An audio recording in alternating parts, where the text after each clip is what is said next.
I do think like We're going one of the live, by fun the way. things when we get a Everybody be good. Patreon posted, like really going, would be to allow certain tiers to sit in on our Discord. Oh, geez, no, that would be. Conversation we can have when we're not. Yeah, let's going not talk about it Yeah. when we're live.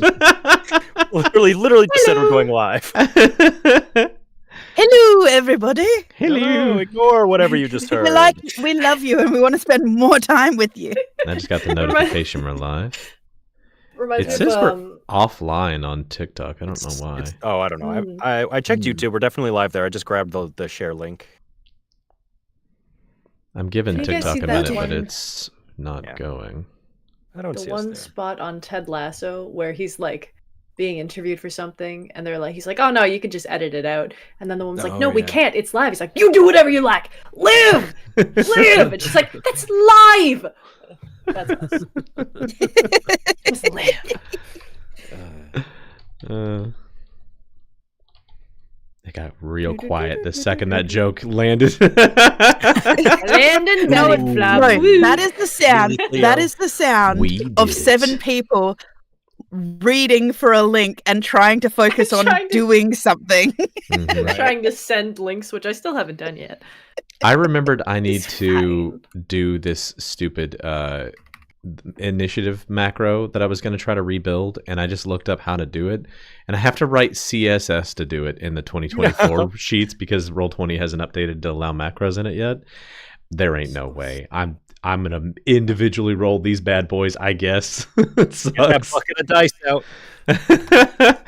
Oh man, roll them digitally. That'll be fun. Oh dear. Oh dear. So anyway, we can vamp while Anyway. he does that. Yeah. Yeah, you'll vamp. I'm not actually going to build Heck it right now. yeah. I'm not going to write CSS right before we start. That's wild. It looks like we're live on both mean- platforms, though, so that's great. Huzzah! Yay! All right, so We love I'm that for us. going to introduce us. Let me pull up my notes. And The I'm DM not prepared? No, welcome to every DM's hell. Am I prepared? Do I have everything? No? Okay, well, and also hold I your had to butts, replace everybody. mics right before starting, which was absolutely oh lovely. no. Say, Um, Ethan's got the best track record for me, at least. For preparedness. So real quick, I don't know what order you guys can see yourselves in, because I don't want to have to call not on each allowed of to you to watch the introduce stream. yourselves. We're I was not gonna allowed to say- I watch know, that but you either. can see yourselves in the game room, right? Can you introduce yourselves in that order? Cleo, Marie, Raziel. Can you do it that way? Oh yeah, like the Discord. That's how you see it. thing? Is that the same for everybody? Oh, for I see fuck's sake, red, it's indifferent. me, We could just Kaida, popcorn Emmy, it. You know We what? can single each other out and be like, "You next, mother." I'm just gonna call Can you. I out. swear? I'm gonna call you. Oh out. no, Big please don't do dummies. that, because as we've seen, putting any of us on the spot, No. we're like, oh yeah, we improv for this. Not. I'm just gonna call you all out. All right. Well, hi everybody. Welcome to the stream. Welcome to Punch and Roll for Initiative, a nerdy and dirty D&D podcast made up of audiobook narrators and intended for adults. So you should wear headphones, and I'm going to cut that from the future versions of this because I think it's silly to say while we're all doing the live stream. But I want everybody. Redundant when we add that in the intro on the podcast. It is wild to be like, hey everybody, here's this thing, and also by the way, that. So I want to have everybody introduce themselves. Do you guys feel like you could do a fun fact about your character, or do you want to wait till the break? Yeah, We you can know do what? Sure. I believe in you guys. I'm gonna go in the same. Let's do it. I'm gonna go in the same order I went last time. So I'm gonna start with Zach, and I'm gonna go right to left on my screen. So Zach, introduce yourself, please. Oh, I'm Ethan Gray, by the way. Off to a I mean, great if start. you didn't care enough to remember to say it. Why? I have a kidney stone. Damn it! I feel so bad for you. I'm just gonna use it as an excuse for everything. I'm Zach Rosenfeld, and I don't have a kidney stone. I am an audiobook narrator of such series as The Legends of Pangea, The Perceptions Above and Beyond audio drama, and many, many others. Not that many. I am playing Beryl Steelhammer, and a fun fact about Beryl is that you will never catch him saying a good thing about fucking Henrik. I'm That's all starting I'll to say. sense Hit 'em. that there was some kind of Writing love down. rivalry there. Henrik. Not Henry. Henrik. Very different. Henry, very important. Just put it out there. All right, that brings us to Emmy. Oh, my name is Tegan Burke. I forgot my own name for a second then.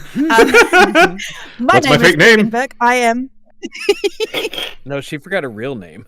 Yeah, I forgot my real name. That was the problem. So yes, I am Tegan Burke. I am, like everybody else here, an audiobook narrator / voice actor, known for things like any of the Perceptions books, let's be honest, as well as The Lifespan of Starlight, and at the moment, Beyond Tomorrow. But a little fun fact about my character, Amania Emmy Demira, is that she is actually one of 4 sisters. So the youngest, of course, which Ooh. makes perfect sense. So yes. And next up is Redvold. Hi, I'm Aaron, narrator of fantasies like the Levanthria series and the Shadowcasters, and Redvold is who I'm playing. Redvold will never admit this, but he has quite the sense of claustrophobia due to This poor being guy. often being too big for everything. I love that. And that brings it. Sorry, I'm taking notes now. Henrik, claustrophobia. Raziel. Or Raziel. Yeah, that's fine. I'm Rhodey. I play Raziel, son of Adriel, and voice actor, all that stuff, like they're saying. But a fun fact about Raz is trying to think of something that doesn't totally ruin his backstory. I'm gonna say, God, I'm good at this. He Yes, and improv. thinks he's better than everyone, but not in like it's hard to explain. In a Anyway, racist way. He just in like hang on, no, in the way of like if you've ever seen Invincible, it's like how Omni-Man sees himself with the Earthlings. That's So not a he- favorable So, comparison. yeah, I think not what I supposed said to be still racist. stands. Racist. He hates everyone. Speciesist? Yeah, I think it's If you're- xenophist. So we're That's starting probably to right. realize with your comparisons. Oh, you're also just Homelander as well. No, because I wouldn't just kill you guys. It's Yeah, he guys. sees you as pets. he sees you as like slightly lesser resemble that remark. creatures. That's fine. we are all a Look. little messy today, and I love it. This is gonna be really fun. Y'all are gonna die. Messy is the perfect term. No. Heaven help us if we ever do punch and roll the drinking game. Oh dear. Help needs me. to happen. It would be a mess. All right, Kaida, We you're up drink and We then would Ethan drinks die. water for once.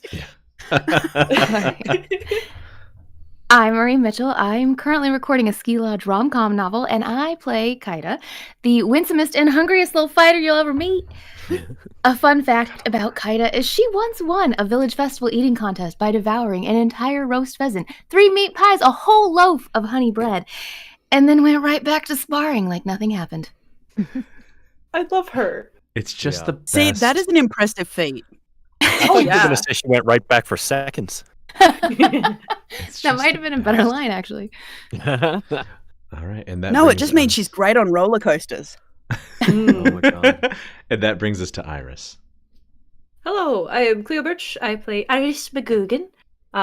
Myself, I'm a voice actor and narrator. I'm currently working on Whisper of Apple Blossoms, which should be out sometime late March or April. And a fun fact about Iris is that she's broken 2 knees and a hip in the past. It's okay, Were they give us time. her It's knees only and early. The recent past?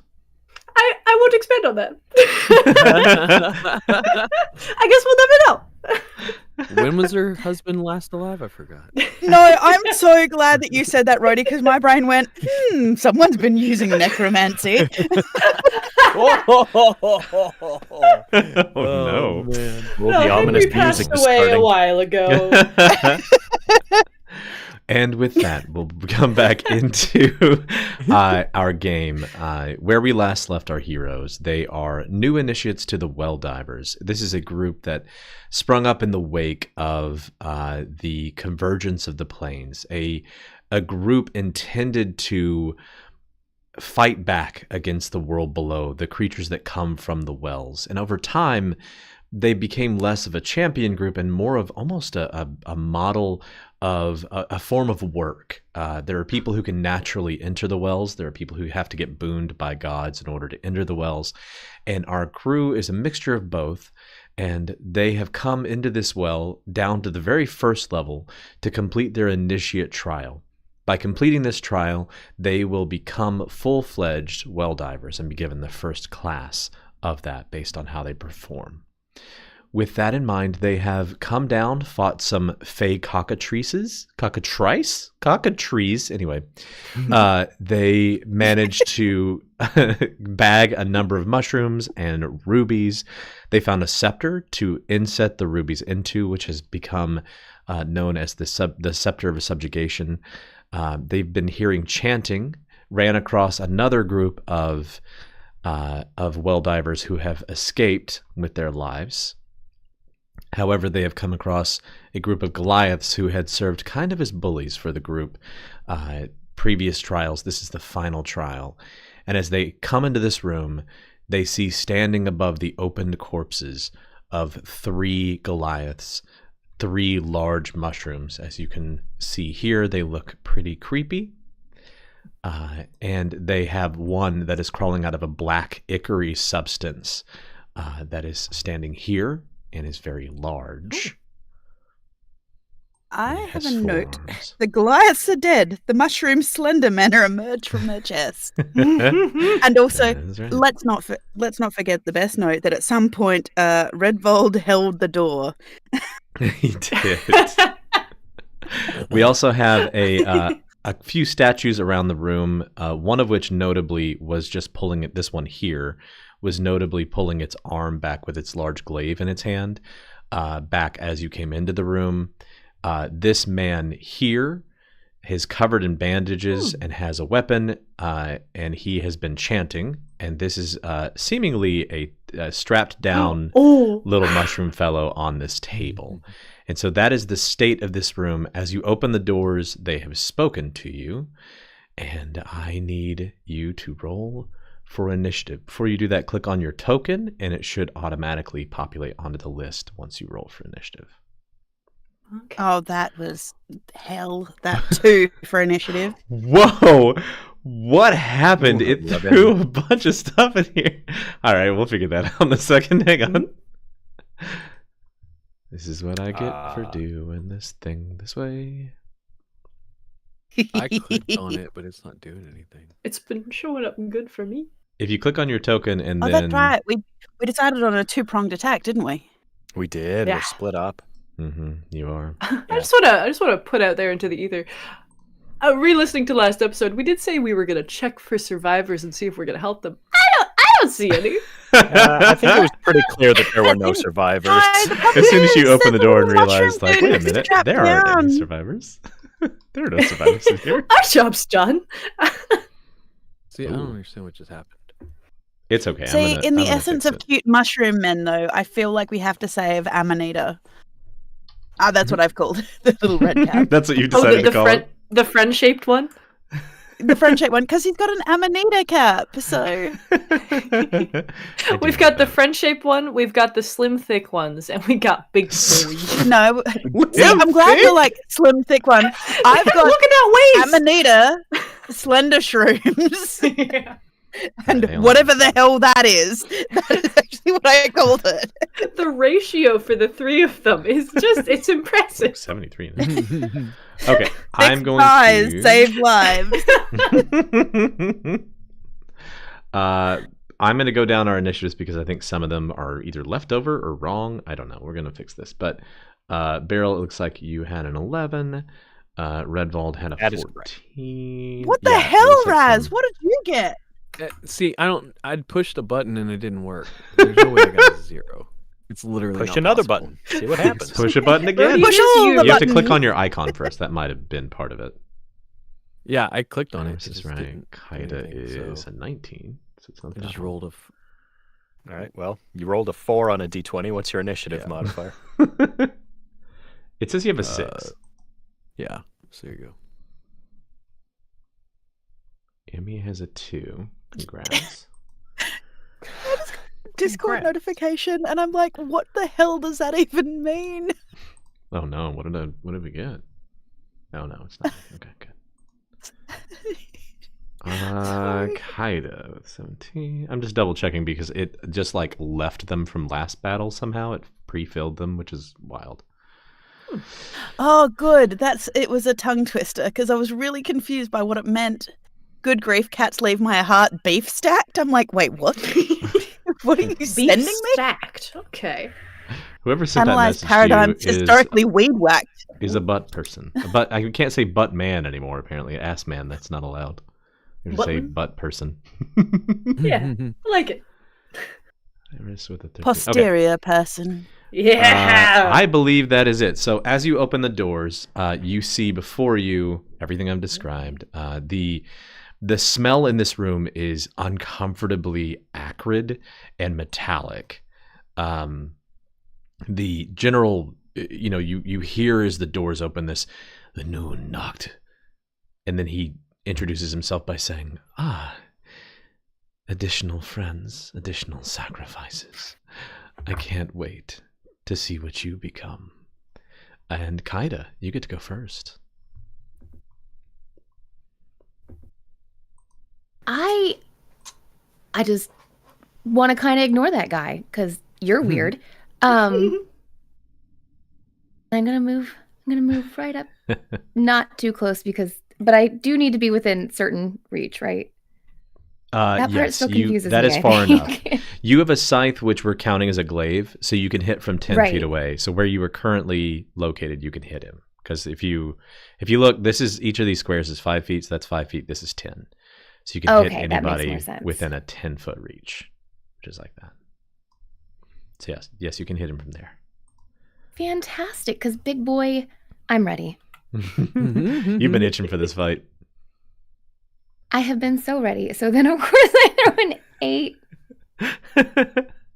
I am seeing I don't know if you all are seeing the same thing I am. I know the stream can, but I'm seeing like just the numbers written out, which is so weird. Yeah, an 8 does not hit. Man. I do have graze, but I'm assuming that do I Graze roll damage does, for I think, your graze? minimum damage. I think you can click on it and it'll show you how much damage it does. There's a little button there that I see. Yeah, in the chat. Oh, in the chat. Okay. Yeah, sorry. So if you click on the little button in the chat, it should pop up and it just explains. You deal the minimum damage equal to your ability modifier. So what's your strength modifier? Should be like a +3, I think. Yeah. +3. Okay, so he's going to take 3 points of damage automatically, even though you missed. Well, I feel like that ain't shit. Hey, every little bit of damage counts. You moved up. You still have any bonus actions if you would like to take any, Oh, crap, or found it, sorry. Raziel's the second initiative now. Stop it. No, you it can still- move on to the next bro here. I want to see what creepy bro is gonna do. Okay, all right. Next up Creepy guy. is creepy guy. Yeah. He looks around. He doesn't have the highest. Hang on. No, he doesn't see that. Okay. He is going to look across from each of you. Excuse me. And I didn't catch it in time.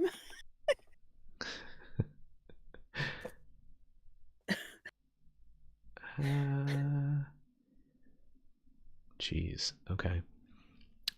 He's going to look at. Yeah, he can see everybody. Okay.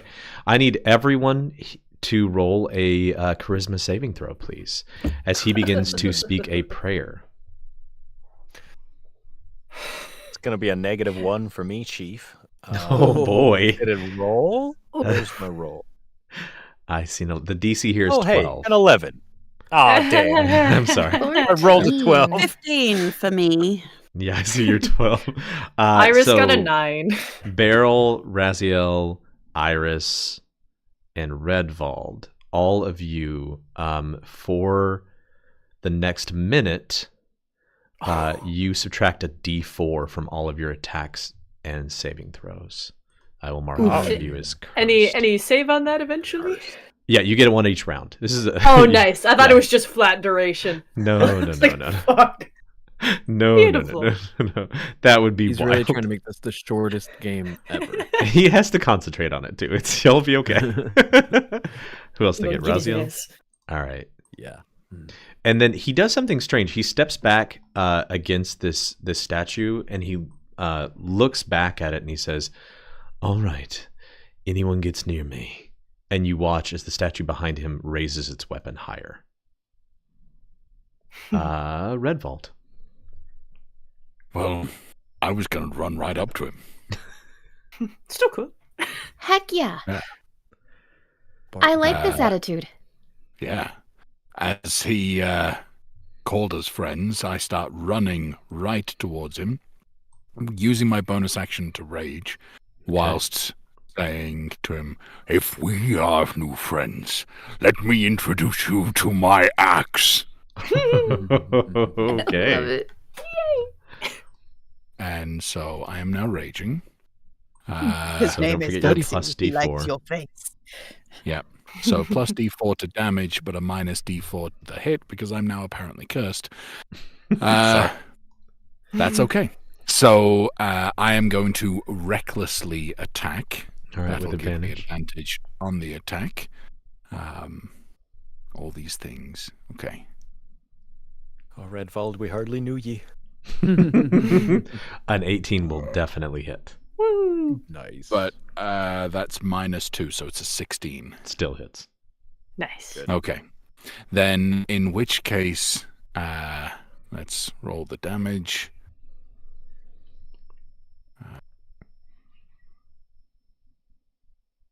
Now, I have my Savage Attacker. I'm not allowing 4 to be the damage on that. That's terrible. All right, reroll that. I should have the rage on there. So Oh yeah, that's much better. that's 9 points of damage, but I'm also going to trigger off my Frost Chill Okay. to add an extra 4 points of cold damage Nice. onto that slashing attack. Okay. Woo. And Alright. don't forget your 4 from the because you don't take the minus Okay. 4 from the damage, so you do get the slashing additional as you're raging. And then the extra 1 Extra one. point of slashing damage. So 14 points of damage. 15 points of damage 15? total. Hey, Redvald, he's bloodied. Hell yeah. Oh, yeah. As a reaction, he is going to trigger the statue, which will swing at you.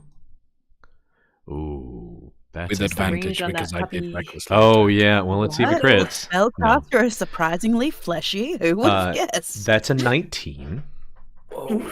to hit. That's going to hit. Yep.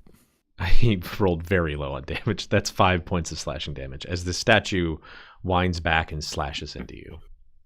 So because I'm raging, that is halved down to 2. Yep. All right. That's nice. Anything else you want to do, Redvald? No, just stand there in the midst of everything. Okay. Iris. Okay. And remind me, so it's -4 to any attack roll, not damage. Attack roll or saving throw, not damage. Okay. Well, there's not enough. Okay. Iris has has produced flame on from the previous session to do light. Do Yeah. I have? Would I have to shoot through each of these, or can I target? No, you can. I Caster mean, boy. just like all ranged spell attacks, you can just like you would be shooting. You know, you don't have to like go through cover. Okay. You can just throw it at him. Excellent. I think excellent. is it a bonus action or an action to throw that? I believe it's an action to throw it and have it do damage. Okay. Okay, I'll do that. I'll take a step up to kind of survey, and I see the big fucker. I'm like, Mhm. okay. And the giant statue in front of you. Yes, which is comforting. I want to do something after I see if this will hit. So let's throw some fire, shall we? 20 that's a total. 20, and you're throwing it at the caster? Yes, so technically 16. Okay. Oh wait, no, I have to roll. No, you have to roll it, yeah. Oh, yes, okay. Didn't you say he was concentrating on the curse thing? He is. He rolled his concentration the first one and succeeded. Okay. Nice. All right, so 19 to hit. I assume that's 19 decent. hits. Cool. Light his ass. 7 fire damage. Nice. Nice roll. Yeah. How's he doing? Yeah, he succeeds on the concentration still. Good for you. Doesn't feel good. Doesn't like it. Good. I don't know if this would be all right to do as bonus action. I kind of want to see how sturdy do these statues look. Does it look like a concerted effort could tip them over, or are they like? Roll a what check would this be? Let me ask you: are you like physically pushing into it? Or are you trying to tell by like looking at it? Which one would you be doing? I think she would have, to get a better angle, she would have essentially put her hand on it and like come around and hucked the flame ball. I'm gonna make it an athletics check then, because I think that's you're pushing. It's not like acrobatic in any way. All right, a -1. Let's go. Sorry. 12. Okay. Hey. You can tell, based on the structure of this, you would assume the one that is animated is probably not easy to knock down. This one here, with a decent amount of effort, could probably be pushed forward. There is a broken piece of one over here that you can see that appears to have belonged to this. And so that one seems like the most brittle of them. So you believe you could push it over with enough effort. Okay, well, that's just good to know. I kind of tuck that away. Okey-doke. And I'll just inform Beryl if he wasn't able to see the big boy. And like, oh, there's an even bigger one back there. This is, yep. And I think that will be her turn for now. Okay, Beryl. Okay. There are like 3 things that I want to do, but one of them is just sort of too perfect not to do. Yeah, so he's going to kind of go charging into the room past Iris. You'll hear Iris say about the big one, so he will sort of stay, let's see, 5, 10, 15, 20, 25. He'll stay up here, but he's going to do something that we've seen him do before. He goes into one of his pouches, pulls out like a little pea-sized black granule. He kind of crushes it in one hand as he makes a fist, like claps his hands together, rubs them back and forth, and shoves them forward towards these things to cast Burning Hands with a DC 13.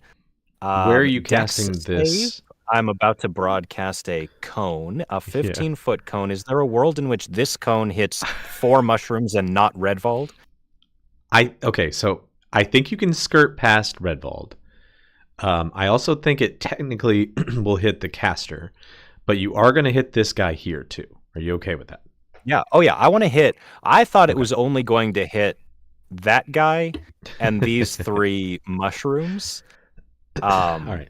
So the guy laying down is chained. He has disadvantage and fails. Oh, he is chained. Yeah. Yeah, he's like I might have misremembered what he's all about, but you know what? Fail, and then the caster succeeds. Okay. So is it half on a succession? Half on a success. Okay. Yeah. So roll that 3d6 and let's see what we get. Could have been a lot better. It's 8. All right, let me pull up their health. 8.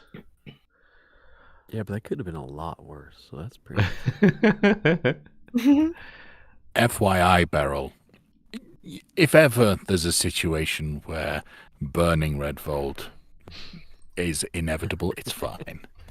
Just a frost giant. We're going to avoid that every time that we can. All right. All right, these guys are all bloodied. Nice. And this guy is dead. Oh. Rip friendship. I may have entirely forgotten what his whole deal was. That's okay. But he's gone now. You didn't know anything about him beyond the fact that he was right there, so that's fine. How And chained up. Mushroom. Far For all That's we know, not we have this whole situation wrong, and he was the bad guy, and these guys were actually helping. Exactly. Maybe I doubt it. They were but they were okay. trying to get Do it for information his out of war him. crimes. Yeah, he's Mushroom Hitler. Oh my god. I'm so You're tired, That y'all. makes us feel better. Welcome, Toa. Problem solved. I'm so I'm gonna- tired. I have 5 more feet of movement because I only moved 25. I'm gonna back up and on this like sort of diagonal. That will and get trigger an out- attack of opportunity. You know that, right? I'm aware. Okay. Cool. He's a chunky boy. He can take it. That's mean. Pull out the paddle. Wow. Wow. We're fucking crazy D&D today. After dark. D&D after dark. D&D after your bedtime. Well, he has a +0 to hit you, so that's an 11. I don't think Oh, that that hits. does not hit. Okay. Yay. Yeah, that doesn't happen. Yeah, that's all he can do from there. So that is it for him. Beryl, anything else you want to do? No, that's all. I Cool. think I've done enough damage. That brings us to Big Chunky Boy. The large one in the middle here, who has he emerged out of this liquid? You kind of heard this, although he doesn't seem to have a discernible mouth, like this humming noise, which I will make, and you guys probably won't hear it, but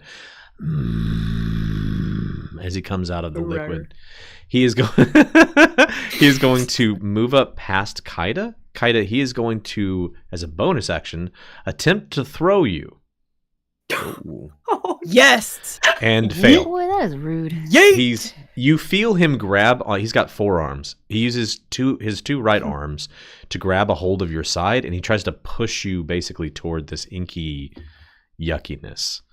And then when that does not work, he keeps moving, What up, chunky spores? and he is still within your attack of opportunity range. So you don't trigger an attack of opportunity quite yet. And then he is going to slam into one of the cursed people, which is Raziel. Oh, that ain't. I don't think that's gonna. How's a 12? Nope. Yeah. No good. He used a bonus action. So we can't do anything else. Okay, that is all he can currently do. And Did Bandage Daddy roll another concentration check after? he did? He got an 18. Damn him. I know. That brings us back up to the little mushroom guys. The one here that you burned, Beryl, is going Wait. to. Sorry? I thought I got a 10 A 10 what?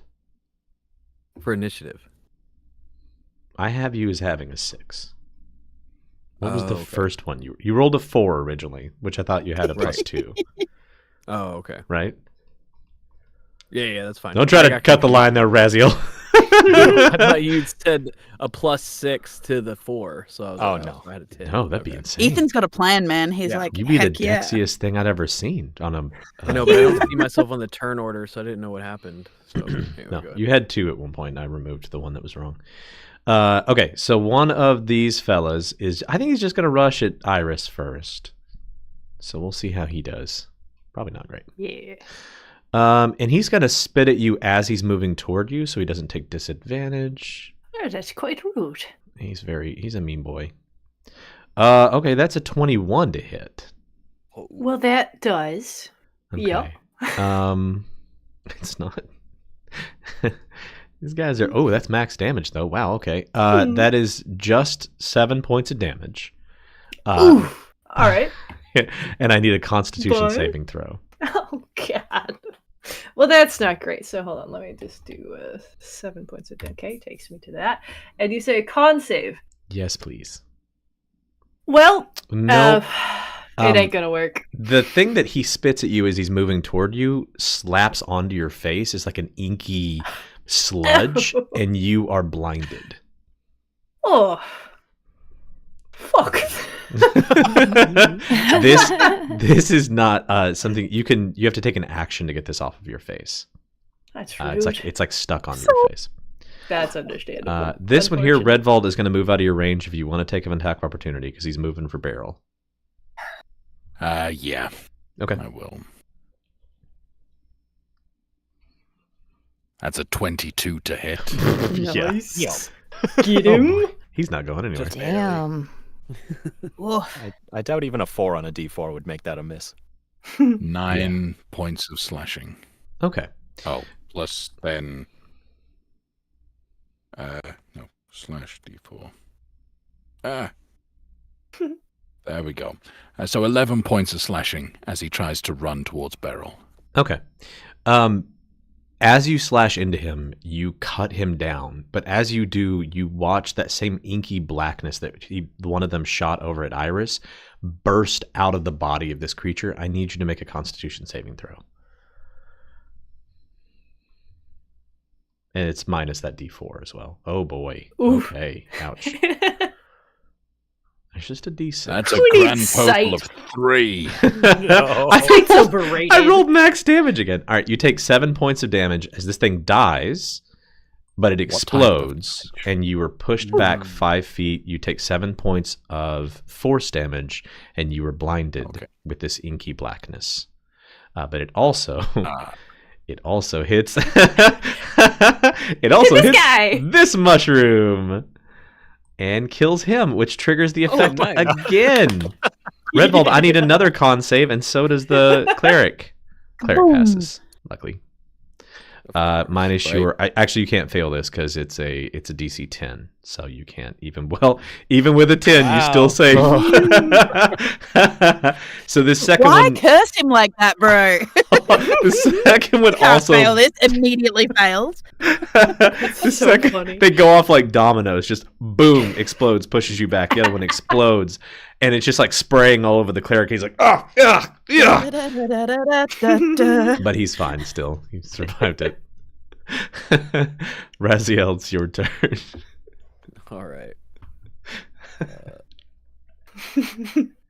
Hey, mushrooms, not the face. Redvold, thank you. Are didn't you okay? Damn it. Why?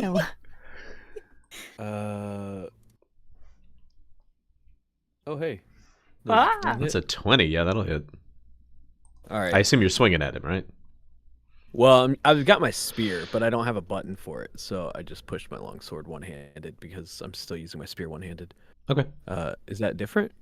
I'm just trying to. I think a spear is a D8, which is the same as a longsword. Is that right?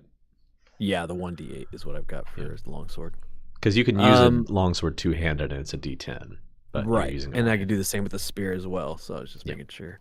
All right. So I did that. Hang and on a then- second. Hang on. Go for it. I think it's a D6 when you use a spear one-handed. Hang on. When I'm doing an attack. It is. It is a D6 one-handed All right. instead of a D8. Let's see. Did it roll an attack anyway? Let's see. So 1d6. Yeah, what I need to D6 plus your strength modifier. roll? Okay. Let's see. And then strength is +3, so 5. Okay. As you slam into this creature, I need you to. So you're using piercing damage and you're in range. Mm-hmm. I need you to make a Constitution saving throw. This place has a lot of Constitution saving throws. 15. And then You a were fine. minus But as you 4. slash into this creature, you watch as the wound that you open begins oozing out the same like color of inky blackness that's in this pool over here. And it like, you watch it kind of burn some of your clothes. It gets onto them, but it doesn't reach your skin. You manage to get out of the way. Mhm. Okay. That's gross. Mhm. Oh, wait, you're cursed. Add a D4 to that. Minus a D4 from that, buddy. What do you mean? From Your the attack? saving throw. I did. I was saying minus, but it would be 11 at worst, and that's why I was wondering if that would matter. That'll fail against this guy. Yeah. Oh, okay. 13 succeeds. Okay, good. Yeah, he's different from the little ones. He's not like them. Yeah. Sorry. He's not like other mushrooms. He's bigger. He's a meatier. cool mushroom. He's cool. Let me see. Is my lay on hands is a bonus action? Yes. So, what I'm gonna do is give myself a few more HP, because Wise. I am still injured from the blades in the drop floor. So, for a bonus action, I'm gonna give myself 3 HP and so that gives me 3 left. So Okay. I will do that, and that will be the end of my turn. Okay. Emmy. There's a big mean mushroom blocking the door.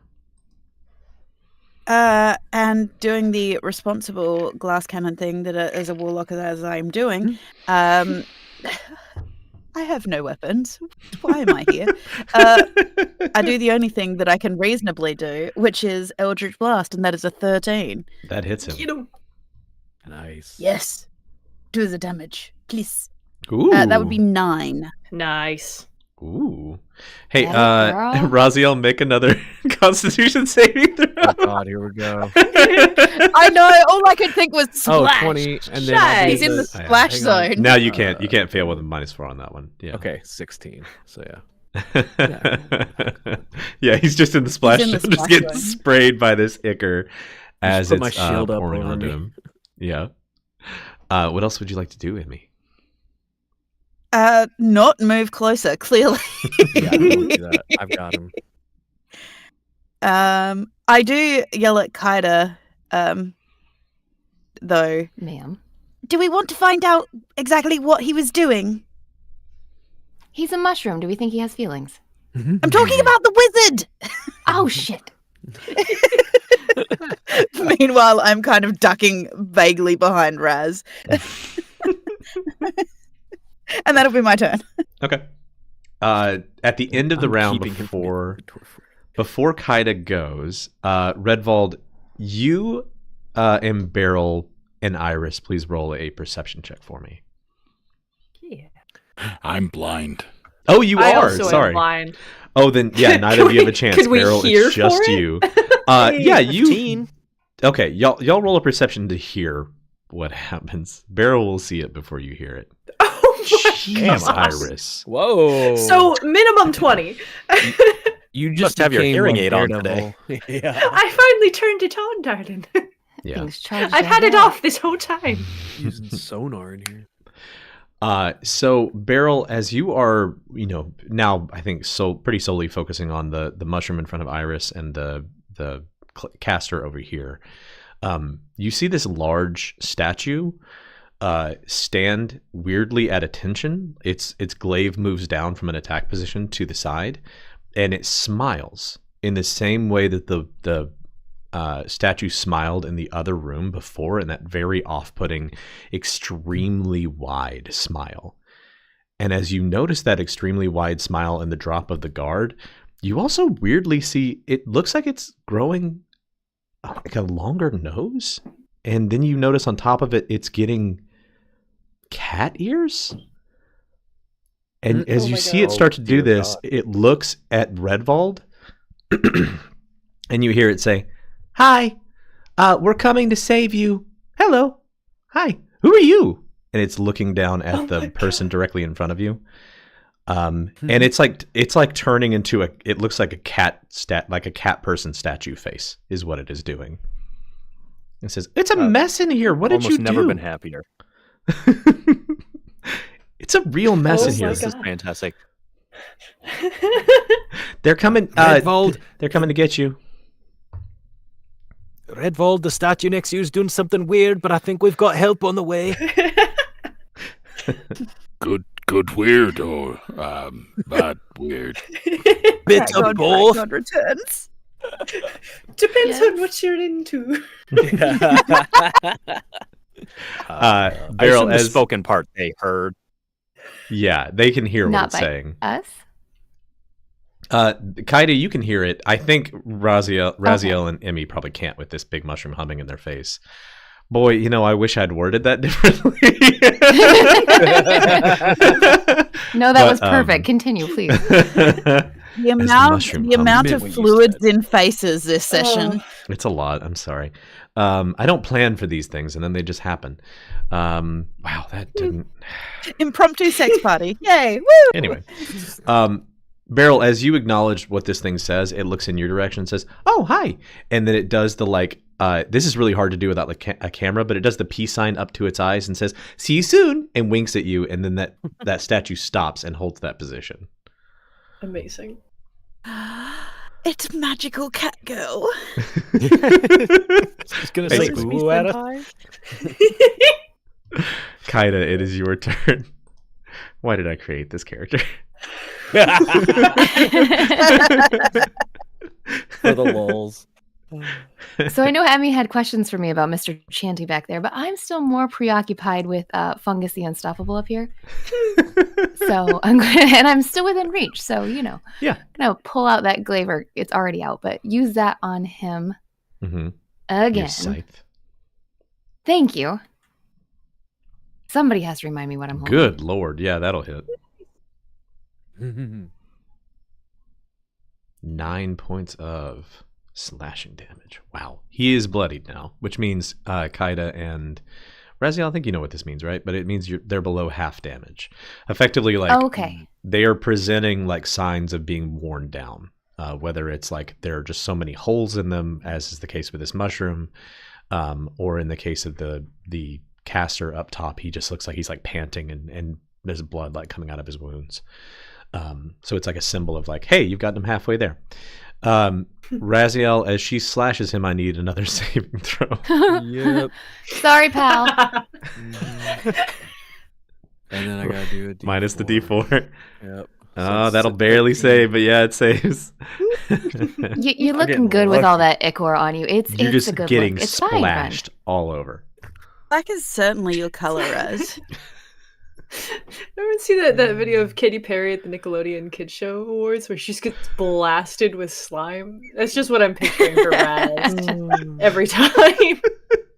Just do like this little look under my shield every time someone hits it. It's just like, please stop. He's getting shiitake bukaki'd.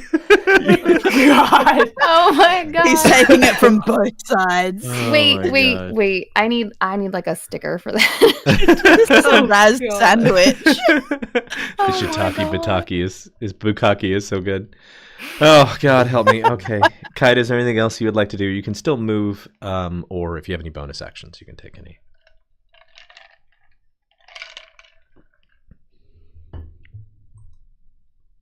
Kaida, did you mute yourself? Maybe. It's my favorite thing that happens. No bonus action currently. Okay. That brings us to, hey, the castery guy. All right. He is going to not do that. He's got to maintain that, so we can't do that. He can do that.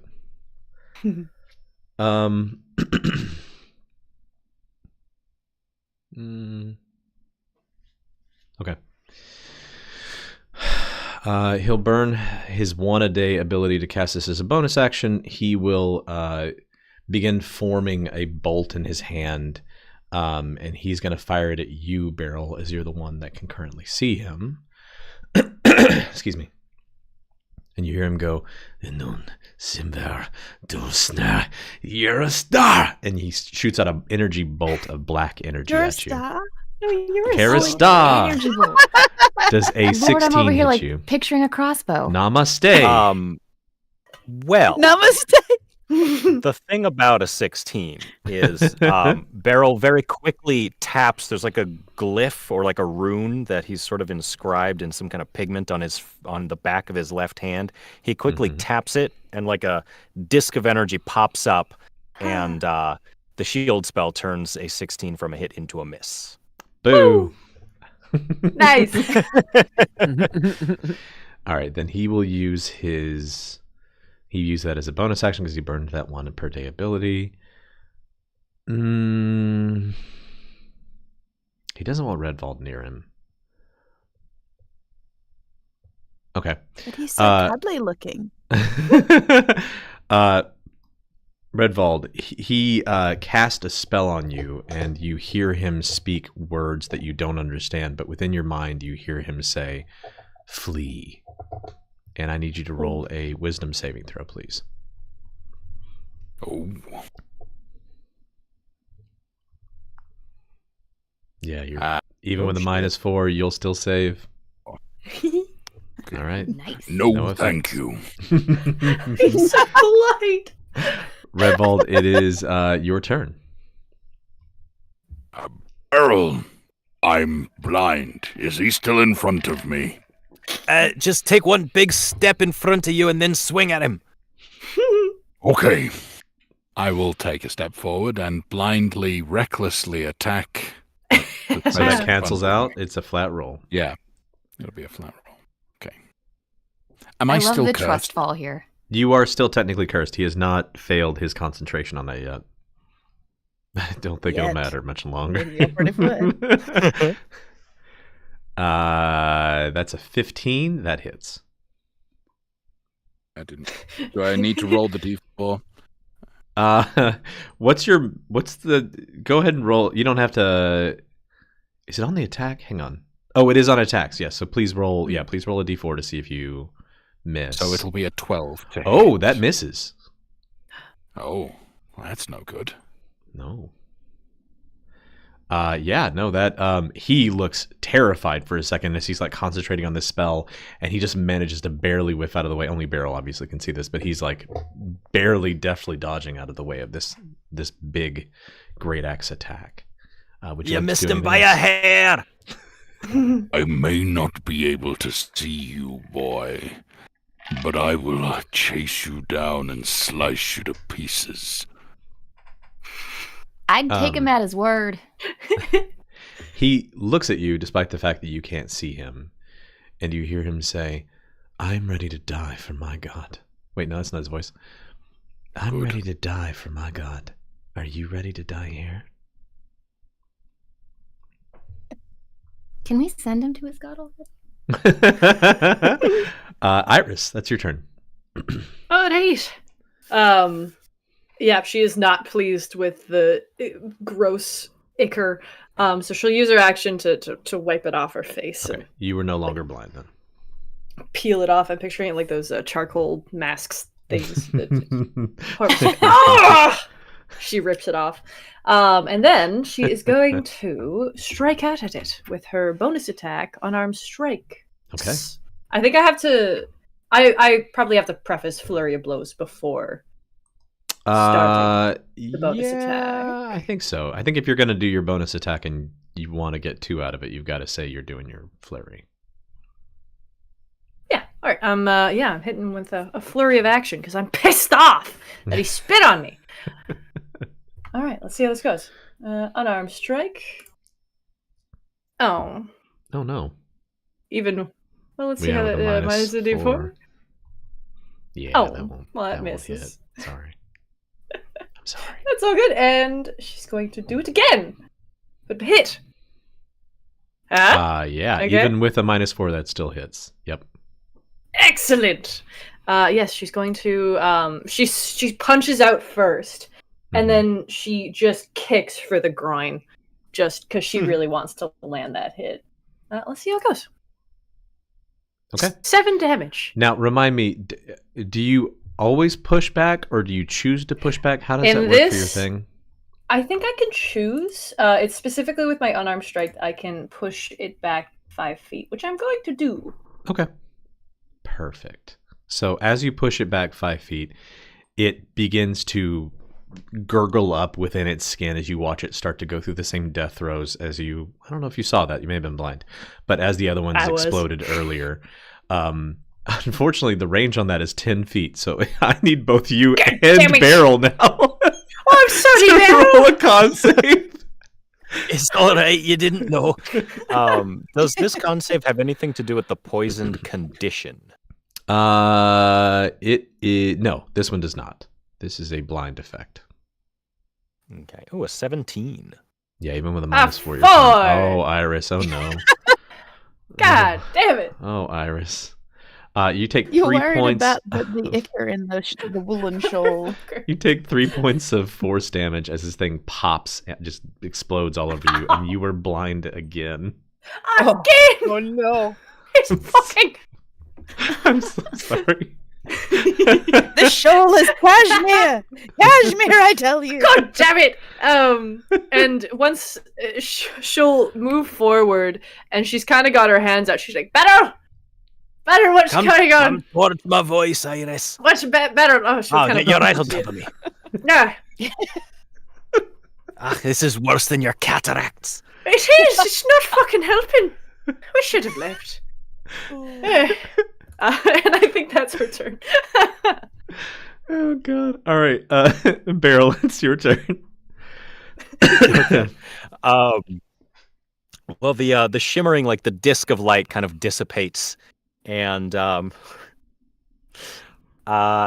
let's go for the next most fun thing that I want to do during this combat. Beryl raises that scepter with the red ruby gems Yes! in it, and he kind of well, let's say too that after that bolt, after he like deflected that bolt with the shield of of magical force, he kind of shouted at that caster guy, "Is that the best you've got, you mummy?" And now he kind of waggles the scepter just generally in that guy's direction, and I'm gonna use an action to activate it. And Beryl has no fucking idea what's gonna happen. He thinks he can possibly direct whatever the force is. Roll a D100 If it's for a me. fireball, I'm gonna be really sad. He's also, but because he knows that he doesn't know what exactly is gonna happen, he does say to Iris and Redvold, "Look out! Fire in the hole!" I Ooh, a can't. 4 on a D100. Uh-oh. Tell my both God. blind people to look out. Yeah. Redvold holds a thumb up in the wrong Figuratively. direction. Okay, Beryl, Fire in the hole. Yeah. for the next 1 minute, you have to activate that scepter over and over again. Roll it again. Wait, right? Oh wait. Oh, For the next, I can for the only next, activate it as an action, right? Yeah, at the start of each of your turns for the next minute, I'm sorry. It just at the start of each of your turns, it activates. So Okay. roll So again. it doesn't take an action up. Roll- Oh, so No, roll it the no longer D100 takes. again Yeah, now. roll it again now to see what this first Oh. effect is, and then 10 times. Oh, three. You ignore any. 3 on a But You Very ignore any well. 1 to 4s are ignored entirely for this effect. So Oh, All excellent. right, so one more time. keep going. Holy balls! How would I get a 5 on a D100? A 4, 4, 3, 5. 5 is wild. Oh my god. Is that a new effect finally? Yeah. Roll a d4 for me. Oh dear God. Oh no. Dear God. A 1. Okay. That feels good. Beryl, next to you, after you use this effect and point it at the caster in a space directly next to you, which I'm gonna have to find something for this. Hang on. I apologize. Friend. No. We like chaos. This is a good thing. This is goofy looking, but it'll work. A tiny little winged creature, a sprite, appears Wow. right next to you, Mm-mm. Hey. and it looks over at you and it goes, "Hey, boss, what's up?" Fight, and he just kind of points at the bandage guy. Okay. Barrow, did Garnet say something? No. We've got a new little friend, and Garnet does like pop out of his beard at the sound of this guy's little voice, and kind of like gestures vaguely in its direction. He pulls out And it's like, I'm gonna fight him. a tiny little bow, and you see him go, "You got it, boss!" And he fires a tiny bow at the guy, and he rolls a nat 1, and so you watch him pull out like a toothpick-sized bow, like arrow, and he goes to launch it, and it goes directly at his feet, and he goes, "Ah, shit! Sorry, boss." This is like tiny Beetlejuice. You tried, I guess.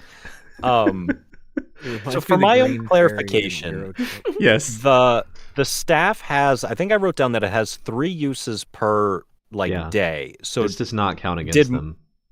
okay, so this extra effect on this turn was not one of those 3 uses. No, and I haven't told you like Hands what down. each of them do, obviously. But if you roll a 1 Yeah. through 4 for a minute, it just triggers Oh, no. over and over again once per It round. just Yeah. it So just spews. we're gonna have a lot of fun uncontrollably. for the next minute God. finding out what happens.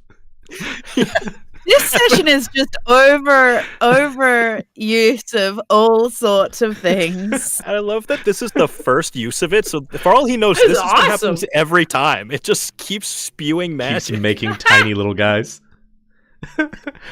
Spraying it everywhere, Beryl.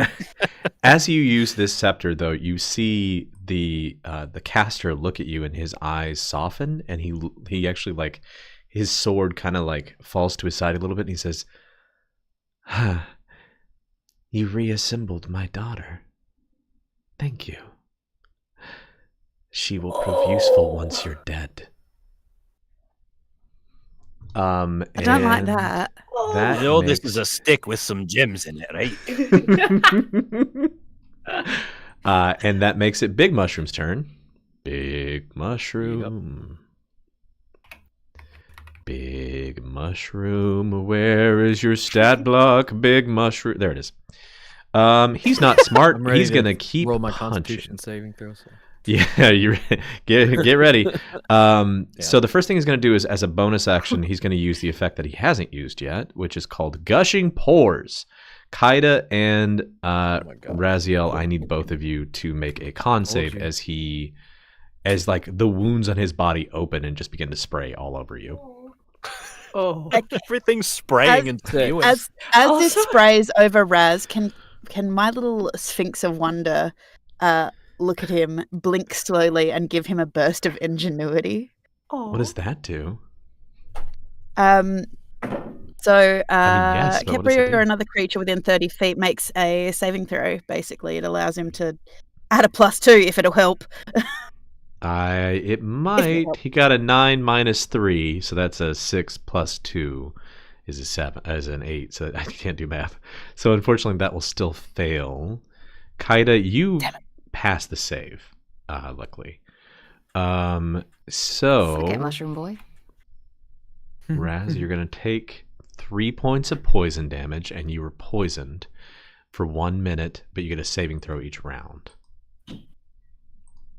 Speaking which of means you saving have each disadvantage. round, Yeah, no one that has had the curse has been doing con saves on our turns. yeah, I yeah. forgot completely. I didn't think about it either. I'm sorry. I hadn't. Oh, no, it's all forgot. good. That's I on actually us. almost brought it up, and I was like, no, this is what the con throws are. So I was like, I'm fine to integrate it next turn. Yeah, you do get a saving. This is a low level encounter. You do get a saving throw each round. Sorry about that. Oh no, it's all good. That was his bonus action. Kaida, you're fine. You don't take any damage from this. you said I took 3. 3 poison damage if you have any resistances to that, and you were poisoned if you can be poisoned. Yeah, I can be poisoned. And does he want to? He really wants to knock Kaida in this gooshy stuff, so he's gonna try to like bum rush you into the stuff. I'm gonna Does that treat this. activate?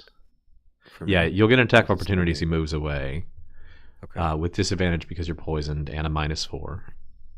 Mhm. Kaida, Hmm. does a 20 hit you? Oof. Yes. He can only push you 10 feet, so you're not in it yet, but he's going to push you to here, and he's going to go with you. Raziel, roll your attack of opportunity to see if you get him. Is there a specific thing I need to? click just on a this or normal just attack. Okay. Let's see. 13, and then you said A minus the 13 4. minus 3, and you have disadvantage as well, Oh, okay. because you're poisoned. Let's see. Yeah. So 13 is it? Okay. Because I rolled a 16 as my secondary. Minus the 3, that's a 10, so that does not hit. Right. He pushes Kaida, and Kaida, he's going to do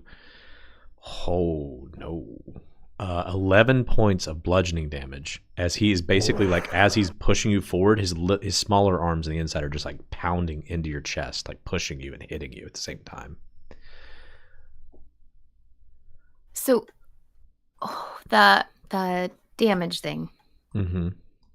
When you talk about like the force damage before, or like this kind of damage, do we take that off of our thing in like the hit points? Yeah, so you take your wherever your current hit points are, and then your max hit points, you subtract it from your current hit points.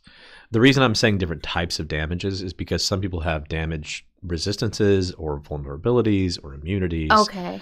And so like Beryl he's harder to poison. And I think Raziel has some resistances to different damage. So if you see that like current HP, I don't know if you've taken any damage already. Like I can't take necrotic damage. I had taken like really minor damage, but then we did the short rest thing last round. And you healed and it came back up. So yeah, just subtract that 9 from it. Or whatever number I said. I'll take 9. No, it was 11, sorry. Damn it. I'm also, because I know some people are sleepy, I'm going to change this music because it's making me sleepy, which can't be good for y'all. It's very soothing.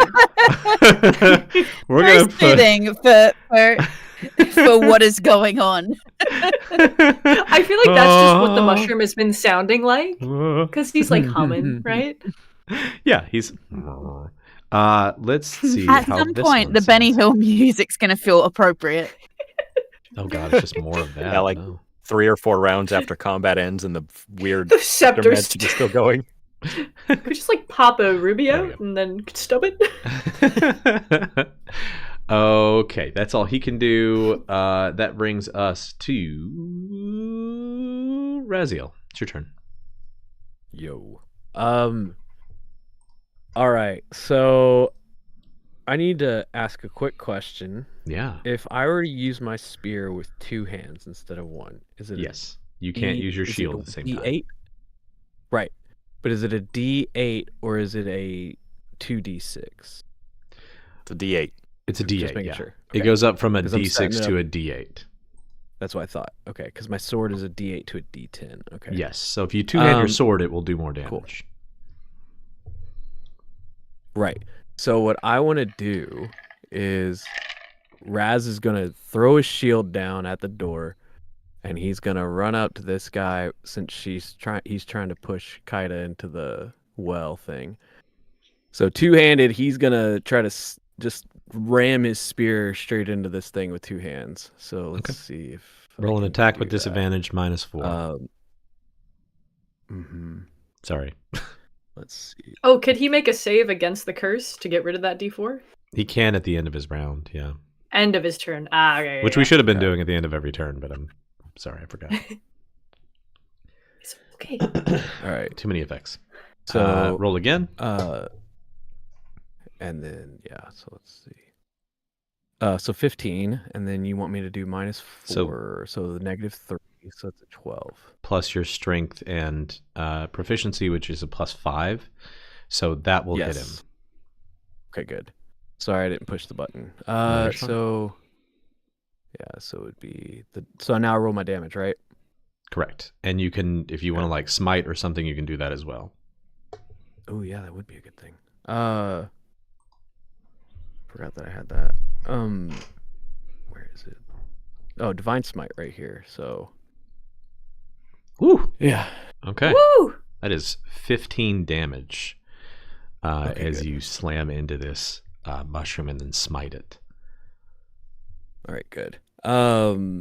Is he still alive? He is. He looks very worse for wear. He is like hanging on by a thread. Big chunks of mushroomy meat have like fallen off this guy at this point, but he is still alive. All right. I'm trying to think if I have a bonus action, right? Let's see. I don't know if Divine Smite uses one. I don't think so. I was gonna say I think it's a can't remember. Anyway, sorry. You're fine. I'll check while let's you look. I was gonna say, I wonder, am I able to do? I have the other one, the divine. So your Divine Smite is a bonus action now. Okay, then that's fine. I'm gonna live there then, and just be done. Okay. Emmy, it is your turn. Okay. I'm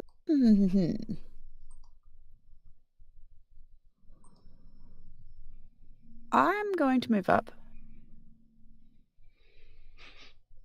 Got to figure out my spacing here. 15, 20. To hide behind that. tree stump because why Okay. not? How are you getting there? Because he's a big boy. He's got a big range. I would have passed around behind Raz. So Like right here. yeah, through there. Okay. He can still take an attack of opportunity at that range. Okay. I feel like you would know that getting that close to him because his arms are big. Would you want to have gone through there? So he's got reach. Okay. Yeah, he's I would a still large attempt. monster, so he has reach. Okay. Sweet. No, I would have still attempted to sneak through. Okay. He is just going to swing one of his big meaty arms back. Oof, that's a 20 to hit. Yeah, well, that definitely hits. I have a Rolling. feeling, depending on what he hits as well, I'm about to be pancaked. Yeah, maybe. Let's see. He does 8 points of bludgeoning damage to you as you walk past. Okay, not dead. That's good. As he Yay, just, like, a nobody big, meaty died. paw smacks you in the face. Okay, so. Wait. Oh, I don't like that. Sorry. I now have to do math, which nobody knows this about me, but my math sucks real bad. Okay, all good. Okay. With that being said, I'm looking at.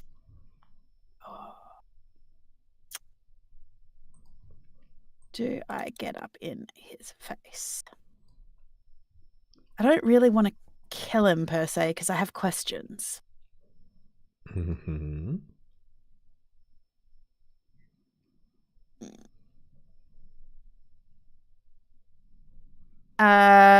Did we hear his daughter comment? What's your passive perception? My passive perception is a 14. I think with a 14 passive perception, I think you could have heard what he said. Okay. Do I use my bonus action?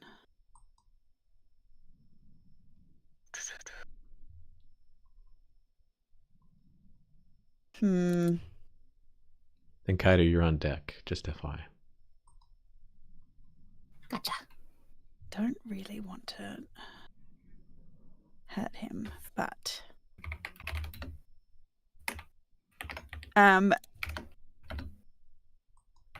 can I throw Kepri at him basically and tell Kepri to pin him more than, because I know Kepri has an attack that he can do in my place of my attack, but his attack is called Rend, but I don't want to actually injure him. I want to pin him if possible. I mean, my cat's not very big, but who knows? Yeah, hang on, let me let me just pull it up. I don't think he'll make the distance anyway. Oh yeah, retroactively, Raz, do that save, that dex save for me. It's a tiny cat. Yeah, that'll fail. It's a tiny cat. Okay. I think the problem is that it has a It's fly radiant speed only, effect. 20. I don't know that you can pull that punch. You know what I mean? Like, I'm fine with you Yeah, saying you want and to. that's- Actually, no. I'll tell you what. You can command him to hit, but it will just do that D4 non-lethally. I don't think you can pull a radiant damage punch. You know what I mean? And we're working on his fly speed as well, His fly speed is 40. which I don't think he'll reach him anyway. No, I mean he has 40 Oh, feet of fly speed. 40. He can make Yeah, there for yeet the cat. sure. Like a paper airplane, you'd you like me to throw roll that cat the- right at him. You'd like me to roll the attack? Yes, please. Roll. It's a plus Just- 5. Yep. That is a yeah. 24 to hit. Yeah, 24 will Amazing. definitely hit. So roll the D4. Whoa! What? I- 2d6. Nice. I need my Y'all, my computer is freaking out. Oh, boy. Yeah, The your cat thing is is too lighting strong. up when your voice is not coming across. My what is? Like on Discord? Discord, your little icon is lighting up when you're not talking. Whoa. My entire computer screen is blurry and crazy, but my other monitor is fine. We're gonna push through and hope nothing. My whole screen acted like I was just getting hacked in the Matrix. Like it did like a flickering effect. I don't know what's going on. Maybe it's just And wanna just the did take- so cable much is loose damage or she broke something. your screen. Do we want to Mhm. take the intermission even? Yeah, let's You push him wanna take through. Let's make sure. I mean, I think people can still hear me. It sounds like they can. Let's push Yeah. through this end part here because this guy is going to fall unconscious. He did not have that many hit points. Nice. So 7 slashing, 12 radiant. yeah. Oh, you were doing the That's damage? Wild. Did you want to do the damage or no, knock him out? I just knock him out. Yeah. Okay. Okay. With the slashing damage, which we're going to try to treat non-lethally, he is knocked unconscious by this effect. So he is out. He is night. He is asleep. My cat is That's what I'm sitting in talking his about, chest. Emmy. Woo! Anyone who was My cat's just cursed, sitting he there in loses his chest and concentration. batting at him. Magnificent. Huzzah! Yay! All right. Anything else you want to do, Emmy? No, just look really surprised and shocked that my new cat friend. I look surprised that actually worked. You just threw your cat like a paper airplane. It smacked into this guy's head, and he slammed onto the ground. Yep, exactly. Um, And I kind of look at Kyder and give like a double thumbs up, like, eh? wait, Give where- double thumbs back up. Yeah, girl. You're still being carried by this giant mushroom, and you look over to give Emmy 2 thumbs up. Hell yeah. Oh man. Okay. He is unconscious. That makes it Kaida's turn. You are being pushed by this mushroom. He clearly is trying to push you into this ichor. What would you like to do? But did he fall when he's unconscious? Like, has he let go of me? It wasn't Oh, him. different it was guy. Not the mummy guy. mushroom. That's Yeah. the caster up here is unconscious. Oh, that bitch. Yeah, sorry. Okay, wait, back up. Yeah. I got you. So Emmy from here threw her cat at this guy's head Oh, and knocked him unconscious. Like Lord, a I paper just took the airplane. whole half of the last scene the wrong way. No. So you gave her a thumbs up while this guy's basically trying to push you into this ichor still, and you were like, But "Hey, he's I'm still fine." manhandling me. Yeah, he's trying to at least.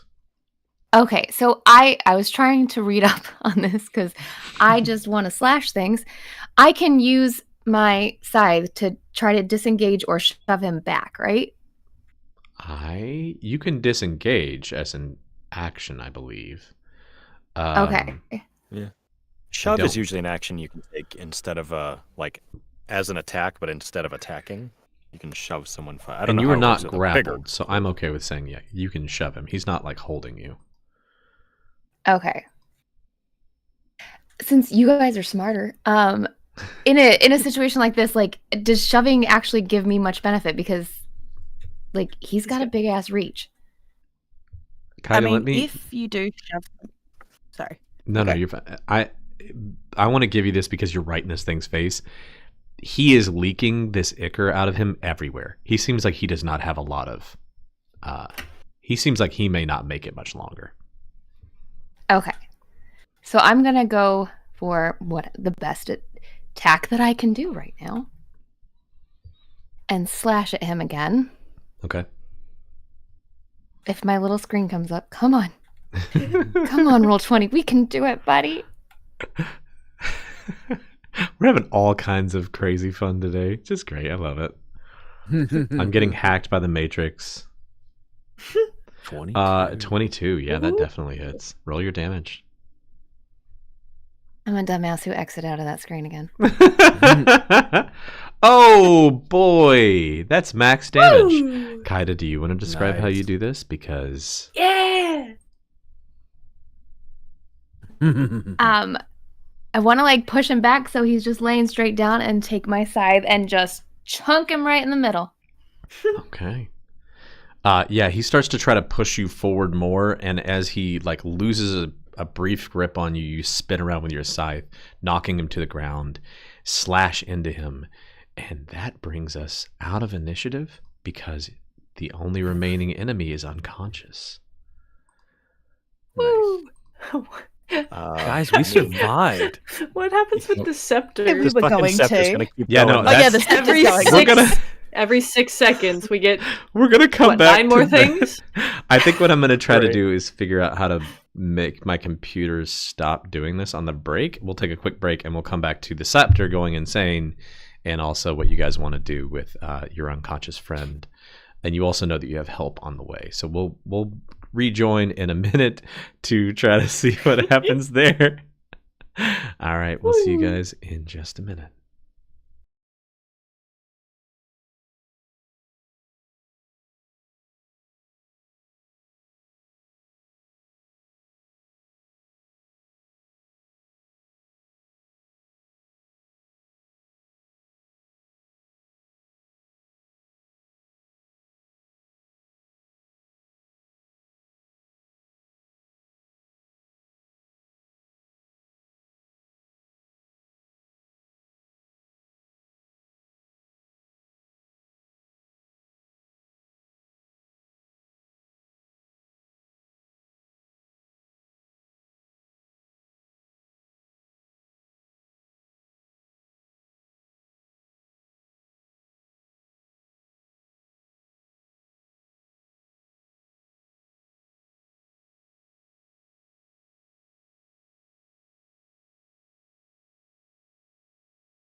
Sometimes it just goes through it.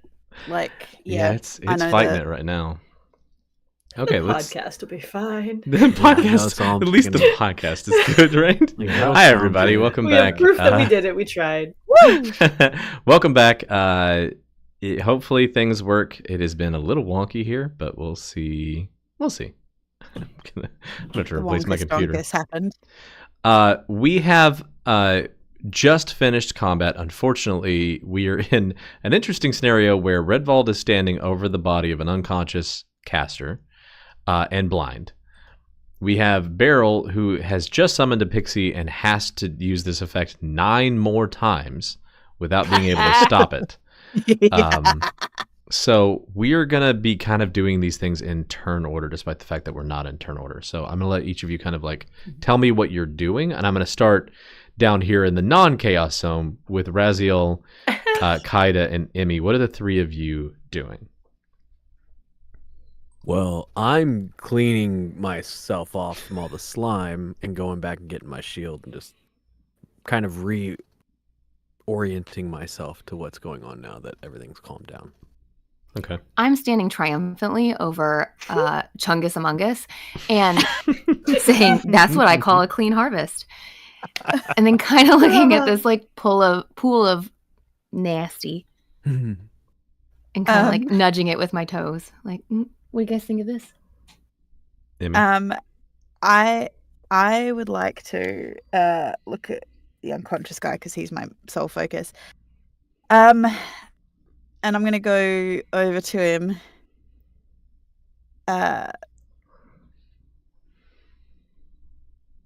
I suppose Redvold would hear my voice getting closer.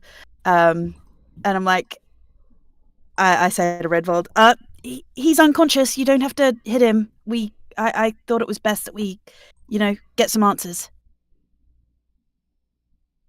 You don't want me to attack him. Well, he's already unconscious, so, attacking him kind of feels a bit over the top. If you like, is it Redvold can't see because he's got stuff all in his face? Yeah. Is everything safe? I cast Prestidigitation on Redvold's face. Okay. Clean him off. You wipe all the ick off his face. Thank you, Emmy. Do we have to worry about, and I point at the big statue guy, is he still alive? The big statue has cat ears, a semi-cat face. It looks like a cat girl almost, and it is doing the peace sign over its eyes, and it is frozen like that. I look more concerned. It is frozen like in that position. And as you're looking at that, roll a D100 barrel. Let's go. 44. Okay, and as this next effect happens, the pixie guy looks at you. He's a sprite technically, and he looks at you and he goes, "All right, boss, what's up next?" Everyone who's still up is a friend. Just hang tight. Can you help me make the magic stop from this thing? I thought you were in charge of that. And as soon as you say that, Beryl, you teleport 5 feet to your right. And for the next minute, you can teleport up to 20 feet as a bonus action on each of your turns. Amazing. Hey, that's fun. So did that use my action? No. Or is it just keeps happening? Yeah. Can I do any kind of like Arcana check or something to see if I can figure out how to stem the flow of magic from this scepter? Sure. Roll an Arcana check for me. I gotta pull up my character sheet. Where did that go? I That's yell out to Beryl. The while we're good doing this. balls. It's a 9.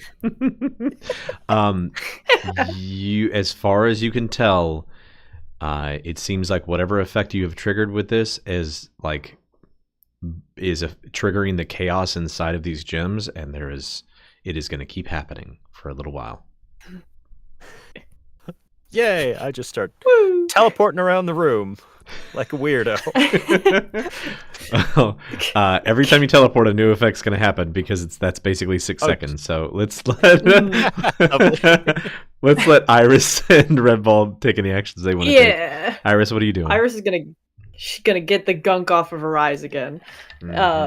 Just muttering angrily the whole time, kind of brushing herself off, and she's like, "All right, oh good." As she notices that everyone's basically dead, she would have heard Emmy, and she'll start kind of picking her way over to the unconscious guy, and immediately start like tying his hands behind his back, making sure that doing his best to subdue him, and maybe doing something that would prevent him from casting. Okay. Is what she's going to be working on. Now, when you want to prevent him from casting, what do you mean? Whoa. What the fireball? Somebody threw a fire effect on the screen. That's great. When you are doing that, are you just tying his hands, or are you trying to do anything else? I'd probably gag him too, because verbal components of yeah. That is why I asked. All right, good to know.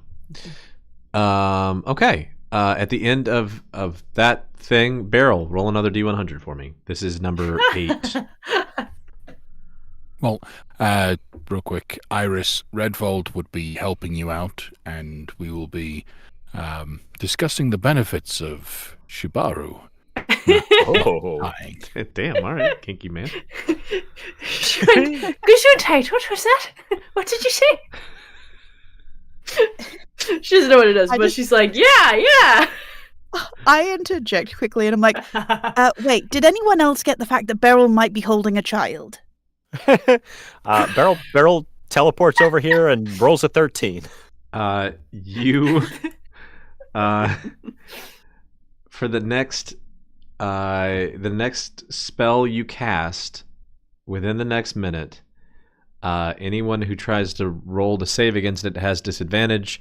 If the spell is an enchantment spell, the creature that fails is also charmed by you until the end of your next turn. Lovely. You just including the Beryl is like, Thefta. I imagine this like a whirlwind. Beryl just keeps like popping up in new places, and like that wasn't an effect that anybody would know about, but I guess he just kind of feels it, and he's just like, all right, I think I'm getting the hang of it, and then he just pops somewhere else, and some other weird shit happens. And the sprite, the sprite's like trying to follow you around. He's like, "Hey, boss, come back here. Hey, where are you going? Get back."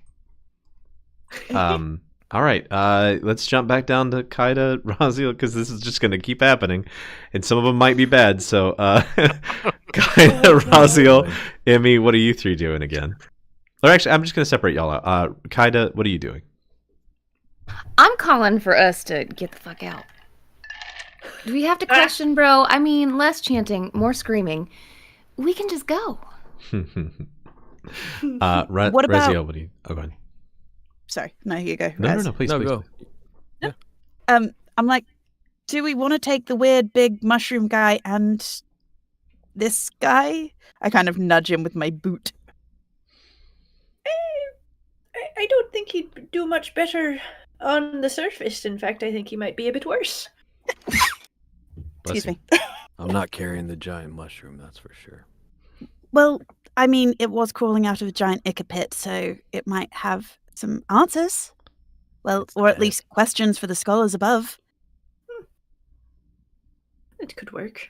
I'm not too fond of this one, and she'll kind of kick the prone fellow. She's like, I'm not too keen to bring him back.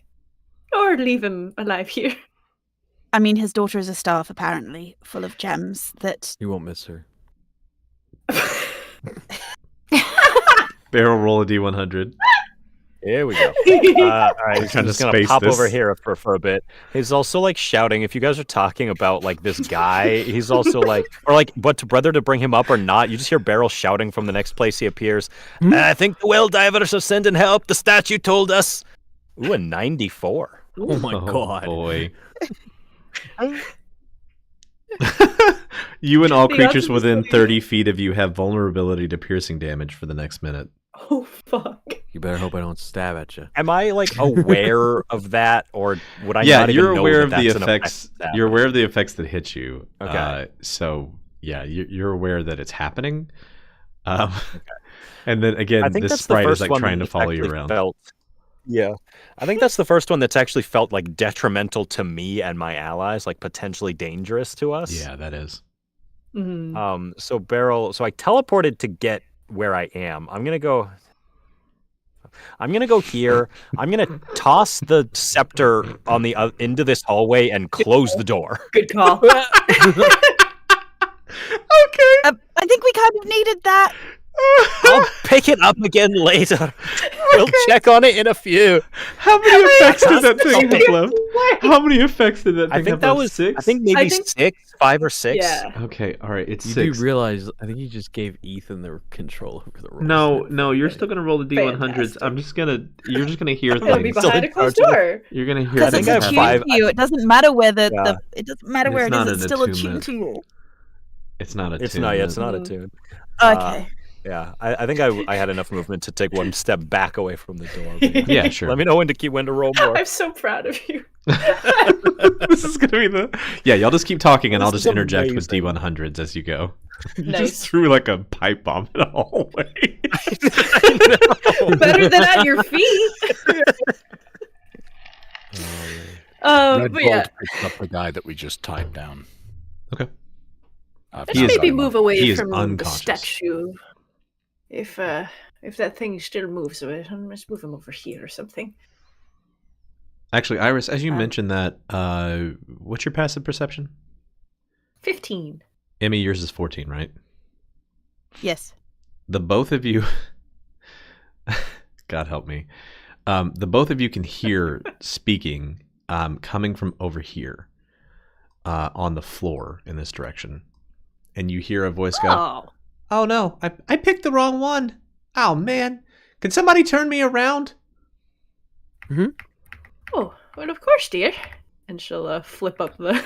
You watch as The this beheaded this statue. horned, like broken horned statue head is like starting to turn into a cat face. And as you Oh. turn it around, she says, "Hi, I'm Ren. Bast will be there in just like 1 minute. He's on his way. He's helping out the ones who were in the hallway. One of them collapsed, so they're getting them out. Oh, But I can hang out with you guys for a minute. It looks like everything's fine in here." Yeah, we don't need help. Tell them that the things down here implanted something inside of one of their bodies. yes. If it was that young girl Scarlet, she does have a chest burster within her. We think that's what the slim. No, Iris wouldn't say that. We think that's what the mushrooms here were, as they were spawned from within the Goliaths. So be very careful. Keep her maybe separated and an armed guard around them, so we don't have one of these running loose in the compound. Okay. Barrel roll a d100. He. Oh, 98. It's getting. I don't know if it's getting better or worse. I think worse. Roll a Oh, you d6 didn't for know. me. Oh boy. no. 6. A 1. That feels Another good. 1. Barrel, you regain 2d10 hit points. I Very wasn't missing nice. any. What? God damn it. The God help me. She looks at you as this like head that is like horned and has these cat ears on it, and she looks at the two of you and she says, "Oh, okay, that sounds really bad. Hang on." And you watch as the like eyes go dark in it, as like its expression just freezes in the last position she was speaking in, and the face is no longer moving. Well, I hope they're addressing that. I'm sure it'll be fine. Should we be at all concerned that we? Because I don't think we've got any scope that the scepter's only going to be going for a minute. We don't know, right? It's true. Yeah, you don't know. I mean, we're doing a lot of things in between these rolls. A minute is not that much time outside of combat. Like I It think would be rapid. I feel like I fire. will get the I feel like I will. I mean, I may be speaking out of turn, but pretty quickly, like that conversation with the cat lady took a minute, probably. like, Yeah. for real. Yeah. I think I'll get the picture pretty soon that it's kind of cooled down. Speaking of Let's which, just roll roll a the d100. next 100. Speaking of which, 68. Ah. I know. 1 off 69. Okay, yeah, you don't know what that one does. Oh, Oh. cool. All right. Do I think that it didn't do anything? You didn't Do I think that feel any nothing effect. happened? You didn't hear any effect. Okay, so that was like a break in the pattern. So maybe Oh, boy. I'll open up the door and be like, I think it may have stopped. Roll a d100 again. Oh god. Oh, I love please. this so much. Oh, another 44. Another. I had that before. Yeah, same thing Yeah, with the 90. teleporting. You again Oh yeah. have the ability to, you can teleport for an Double additional teleport. minute. Yeah, I immediately like pop. You said like there was kind of an immediate teleport. And Yeah. he notices that and he's like, I spoke too soon. And he closes it. To us, it just looks like you lagged. Just phasing around reality. Yeah, I love this. He's just like popping around like boop, boop, boop, boop. All right, roll one more Raz like d100. gets his spear ready. Y'all Doesn't interrupt. know what's going on. Give us more. This is all happening very 37. fast. So if anybody wants to interrupt, please do. But I'm so content with this. I do want Raz to check on Kaida because she was getting thrown around by this thing. okay. And I feel like he's confused if she's like in need of help or anything right now. But because did she get damaged at all? I'm at half health, yeah. That's what I thought. Because I'm gonna give you the last 3 of lay on hands, so I'll give you 3 HP. Hell yeah. And so he's just gonna put his hand on her shoulder and just heal her a little bit to try to help her out because she fought pretty hard and almost got knocked into this stuff, and he wants to make sure that she's like healthy. At enough. least I didn't get repeatedly covered in goo. Yeah. In the This is just background, an as you're actual having effort. Your fault. as you're having this conversation with Kaida, in the background, you can see Iris and Emmy staring shocked at a potted plant that is sitting over next to them. What? Very Douglas Adams. Where? Beryl turned into a potted plant in front of you. Oh! I mean, that's Is it petunias? Sure, it can be petunias. What is the sprite thing about his boss turning into flowers? Yeah, Maybe he comes waters over- me. He comes over and he's like, "Boss, no!" And then immediately you turn back into yourself because it only lasts a round. Oh, thank God. Iris is genuinely like, Beryl's dead. Genuinely thought you He's were gone. world. I sincerely hope that his heart can keep up with this. He was, I mean, I'm not really sure, but he was an old man. Oh, he's spry as anything. I don't think my heart can handle this. I just like to picture the image of like Raziel's like putting his hand on Kaida's shoulder, like, "Hey, everything's gonna be okay." And in the background, Iris is freaking out, crying because there's a potted plant. I've never kept a plant alive. It's okay. I've got several books. I can probably help. I you." will. And then he I turns will back say. in. I don't want everyone to forget that Redvald's just standing there with this mummy guy on his shoulders, waiting for all of this craziness to stop. The imagery of this is beautiful. Yeah. It really is. Redvald, do you want to Beryl be doing returns to anything while his these? form. Go ahead, Beryl. Go ahead, please. Red No, Ball. please. Oh, Beryl returns to his form and sees these two, just like Iris sobbing over him and Emmy like concerned about his heart. And he's just like, "What did I miss? What are you talking about?" I don't think he even knows that happened to him. Petunias. What about them? You look lovely. You're beautiful, petunias. Redvald, what are you doing? So Redvold is watching what's going on, and like Beryl's turned himself into something. Emmy's around there. She probably was involved. It's all fine, probably. Kaida and Raz seem like they're taking care of each other, so Redvold is just happy to sit back and enjoy watching everything. Every now and then he'll probably poke the handle end of his great axe into the strange ichor while I'm still holding this bandaged guy on my shoulder. Just Okay. I'm ready to go when you all are. As you're messing with this Icar, just roll a investigation check and barrel roll a D100 again. Oh God. What was that one? 56. Some of these. Okay. You're not holding the staff anymore, right? Yeah, correct. It's still Okay. it's back behind the door. Right. Still. You were the last person to hold it, so some of these affect you, but some of them can come from the scepter. So this one, you can take one additional action immediately. Yo, that's Heyo. sick. He teleports twice, I guess. I don't know. I'm still just like confused. I was just a potted plant. I'm confused at why Iris is saying petunias at me. I think he's not even fully in control of the teleporting, and he's just sort of popping around the room. Redvald, as you roll your investigation check, this will be the last D100 barrel, so go ahead and do that. We'll see what happens at the same time as this. With a 15, you notice that this is it's very viscous and thick, and it smells of blood, a smell that you're familiar with, but the thing itself is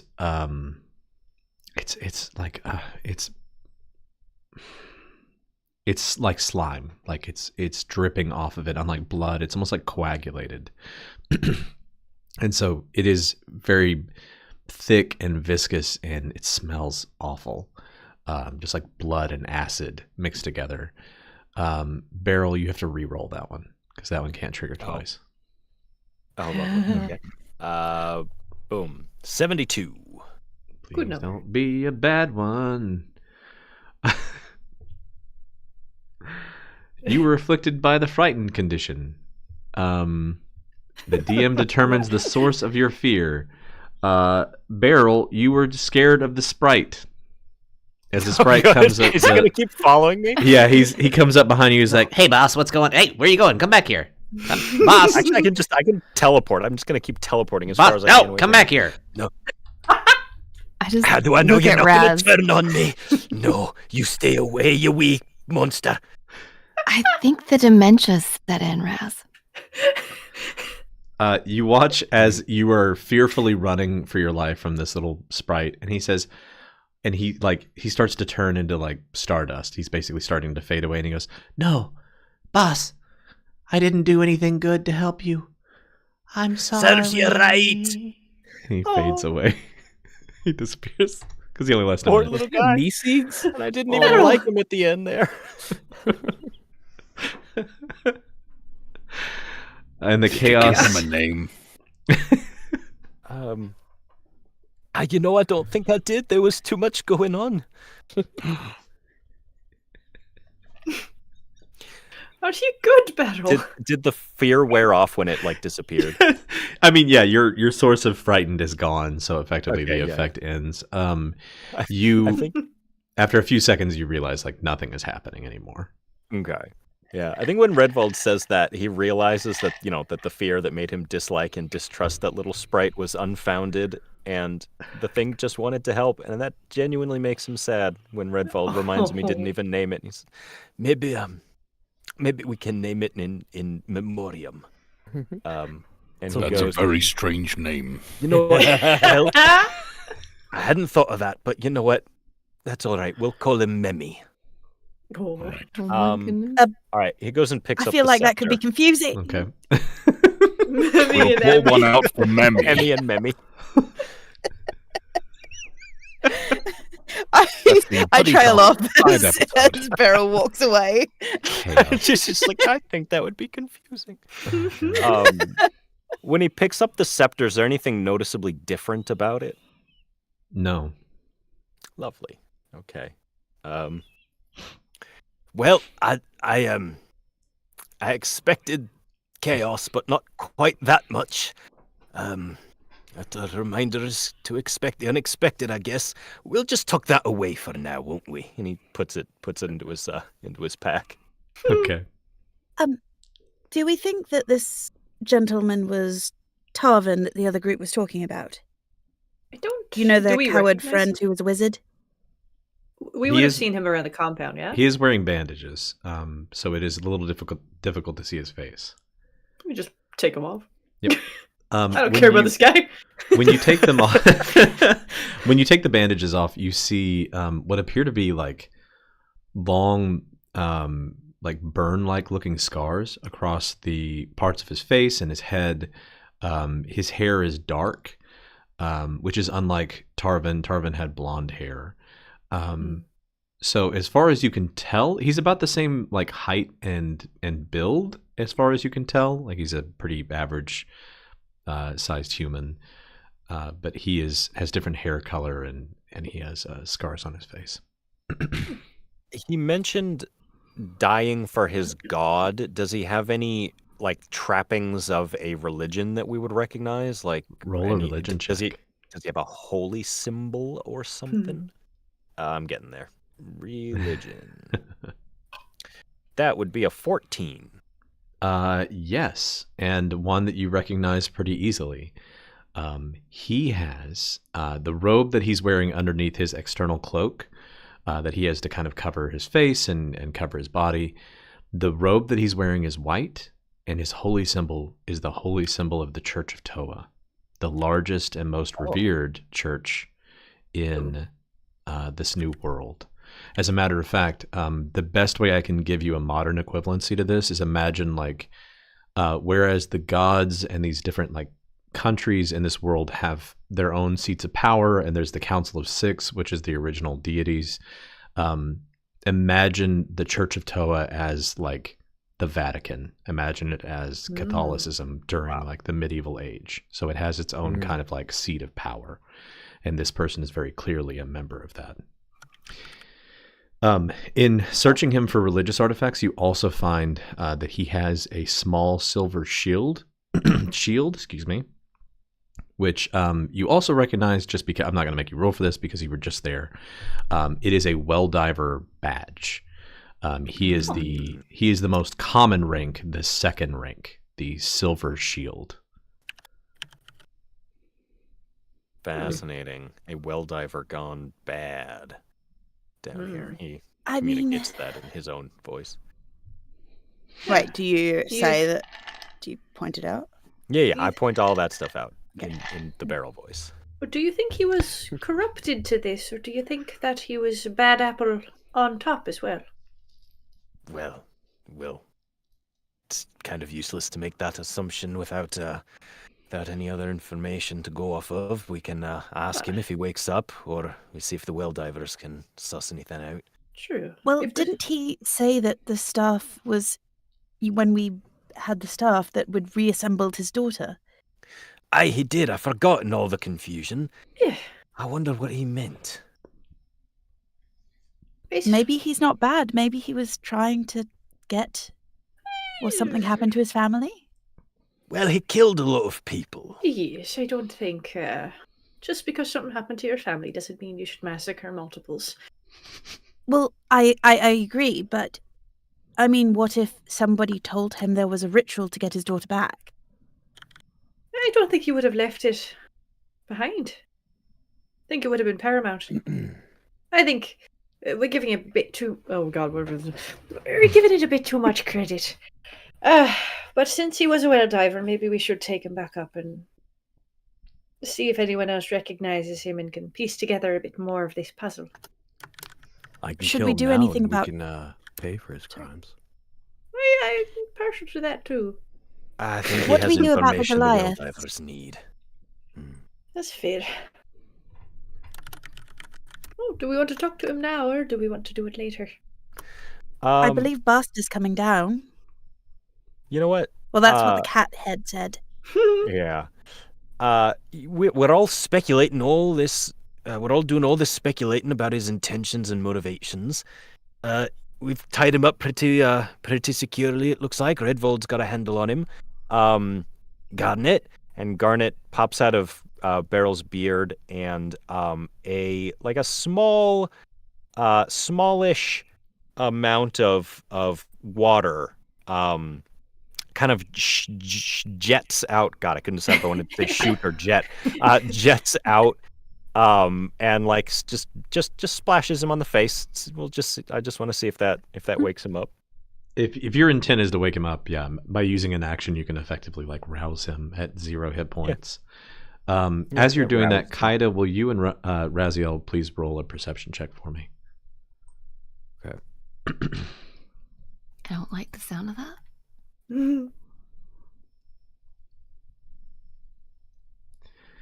I got a 10. Thank you. I got a 6. Yeah, we didn't notice anything. Thanks, guys. It's gonna be great. Okay. sure it's Like correction, it was a coming. spray of cool mist, is what it was. Yeah, I mean, I think any action you Giving take him a with the facial. intent of waking him up will wake him up. He'll be roused at effectively 0 hit points, You and he'll baked look at up, him. and he kind of like unblurs his eyes, and he's like, I'm assuming you guys have taken the action to like stabilize him to prevent him from bleeding to death. Sure. I guess. Let's say we did that. And he looks up at each of you and he says,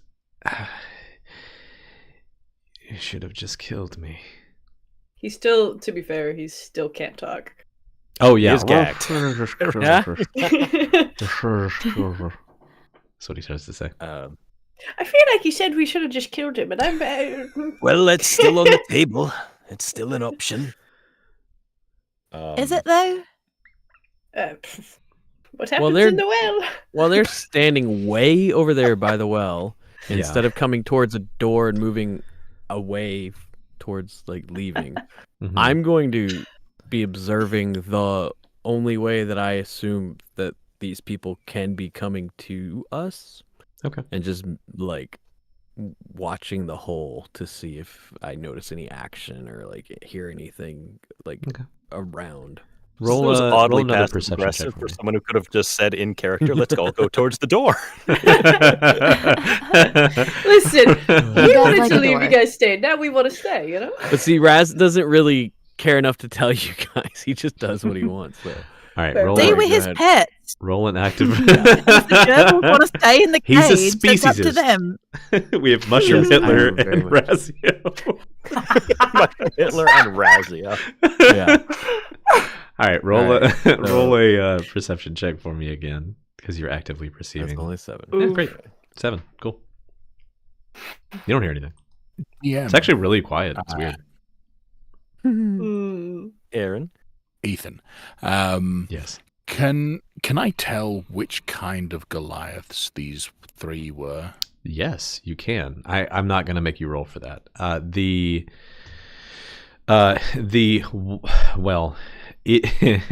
3 bodies were all women. There is no 4th body. There were 4 members of this Goliath tribe.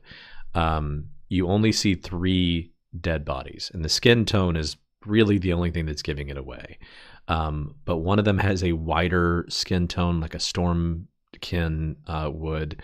One of them has a kind of a skin tone akin to yours. So they, frost kin, and then the third is a fire giant kin, and so the 3 of them are each different kinds of Goliath.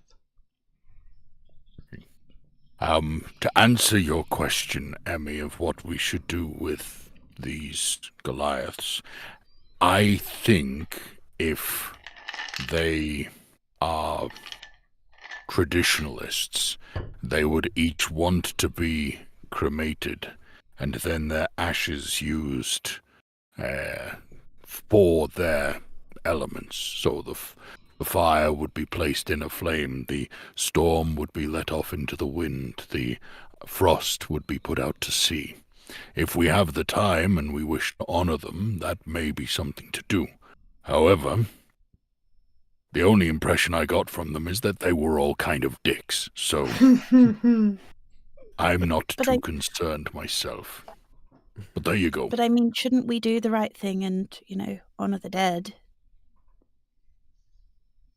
I Well, mean, at we the very can- least, we can have the can well bring them divers retrieve their bodies.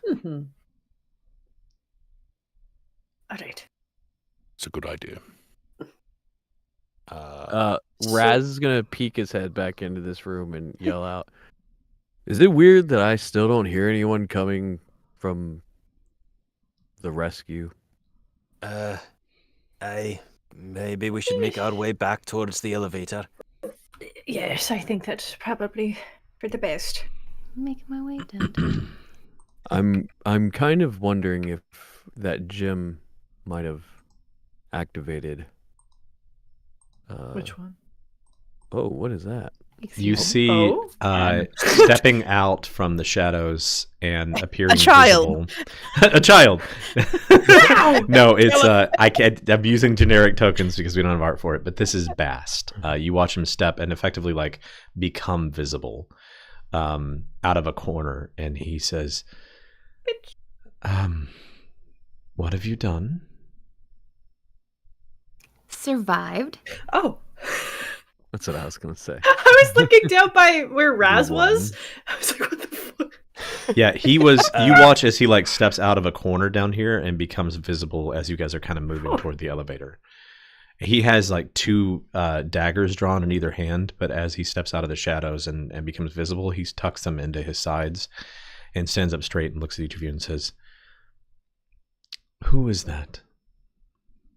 I think he was a well diver, but he was doing some weird ritual down here. He was turning the initiates into mushrooms. He was killing them, putting something in them, and they would die when the mushrooms popped out of them. We killed a lot of the mushrooms. Except for the one in that Scarlet Girl. Okay. Aye, keep an eye on her. Ren is taking her now to the. Are you planning to leave this man here? I thought Redvold was carrying him, to be honest. Yeah. Oh, are you? I am Okay. carrying him. I just can't move the token. Yeah. He's Yes. over here then. We have a scepter. He was apparently down here summoning something, but something about his daughter or Aye. I mean, While you're explaining it, Beryl pulls out the scepter as you talk. Okay. He also seems to have been a well diver at some point, or at least stolen a badge from one. So there might be some kind of madness that he's come under, or he's just a fucking dick. Most of the members of the Aye. church are both dicks and members of the Well Divers. Might I make a suggestion? And he pulls out his dagger, and he walks up to you, Redvold, and he holds it out to you and says, "Perhaps we cut this one's throat and throw him in the pit." or we could not do that. I'd like the Yeah, throat, so- but not the pit. Mm-hmm. Remind I'm thinking me the same what is Bast's like position within the whole organization? Sure. Roll a either religion or history check too, and I'll give you some additional information if you get kind of a tier there. But That from what is you know plus of 2. Bast, Oh. from what you know, wow, from what you know of Bast, he Five. is, yeah, he is the proctor for this exam. He is a god. What little you know about him is that he is a god of obviously some kind of like sneaking or thievery or something. You're not entirely sure, but he works with Anand, who is the first god, and he is he looks. I don't think you have to roll for this. It's pretty clear. Like he looks concerned that you are carrying a member of the church out of this place. Then I slit the guy's throat Okay. He as Emmy is objecting.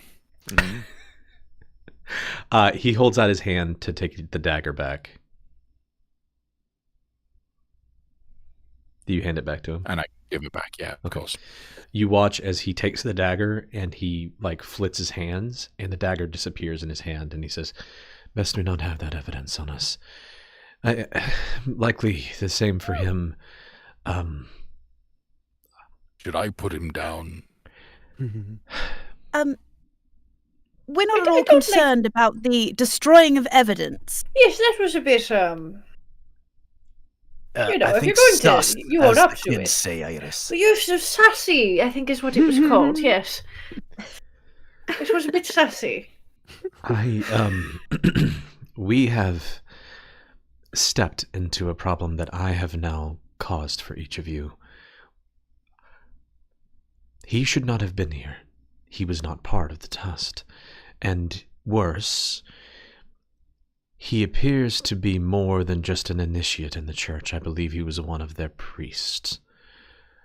And if so, he could be a member of one of the more dangerous sects within the church. We mustn't let anyone know he was here, and if anyone was aware he was here, it must look as if he died without our involvement. For fear of the church's retribution. Or for some other. Retribution is a mild way of putting it. Some groups within the church are more dogmatic than others, and this priest should not have been here, yes, but the church is good about hiding those kinds of things, and I don't want to walk out of here with him here. It would be much better if we could explain all of this. I have a pub. I've already sent Scarlet and Pick and Red to it. I believe Tarvin is already there as well. I think we need to find a way to get rid of this body, and now. I mean, there is a pit of ichor here. So instead of walking out with an alive situation that we could return to the church and not have retribution, etc., we killed him and we're going to pretend to the church that everything's hunky-dory. It would be best if the church not know he was here at all, or that we knew he was here. How do we know the church didn't send him? Unfortunately, we can't change it now unless we want to hire someone to try and do that, but I don't know if that's much of an option. What's done is done. I might know a few people who could dispose of a body, but it's been a while. Is the sense of like Bast's feelings towards the church, is this like kind of unique? Is this sort of surprising to someone like Beryl, who grew up moving around with the war effort during the Spiral War, has been with the Welldivers organization in some capacity, like a support capacity for a while? Or is this a widespread sort of attitude towards the church and members of the church? Roll a history or religion check. They'll give you different things, but they're both applicable. I think I'm going to go history on that one. 9. Oh boy. What you know about, just like base level, what you know about the church in general is that it is massive. This is where their headquarters is in Pilgrimage, the main, capital city basically of this world in one way or another. They have multiple temples throughout the world. If you think about it kind of like the Catholic Church in the medieval times, like there are sects of the church that operate independently of one another. Some of them are, intended to feed the poor and the needy or to support war efforts, much like yourself and others did. Others are more clandestine. Some of them are, always attempting to effectively recruit new members, especially like strong combatants. There are this is just everyone kind of knows this. There are rumors that the church has, heroes within as many of the gods' houses as they can. Many of the clerics are worshippers of the Church of Toa and draw power from whatever source they were able to within that. And so, I mean, that kind of power is likely something that is generally concerning, but the type of fear that you're seeing Bast, the type of nervousness that you're seeing Bast display, it would be wholly new to you and unfamiliar. Okay, so this feels like a situation out of like a Dan Brown novel. Like the church has some secret agenda going on down here that he's like aware of, has been cropping up in the shadows potentially for a while within the organization. He does seem. I mean, roll an insight check. We can play that too because that's going to go well. Iris has a passive insight of 15, by the way. Yeah, Iris, you can. I got a 15.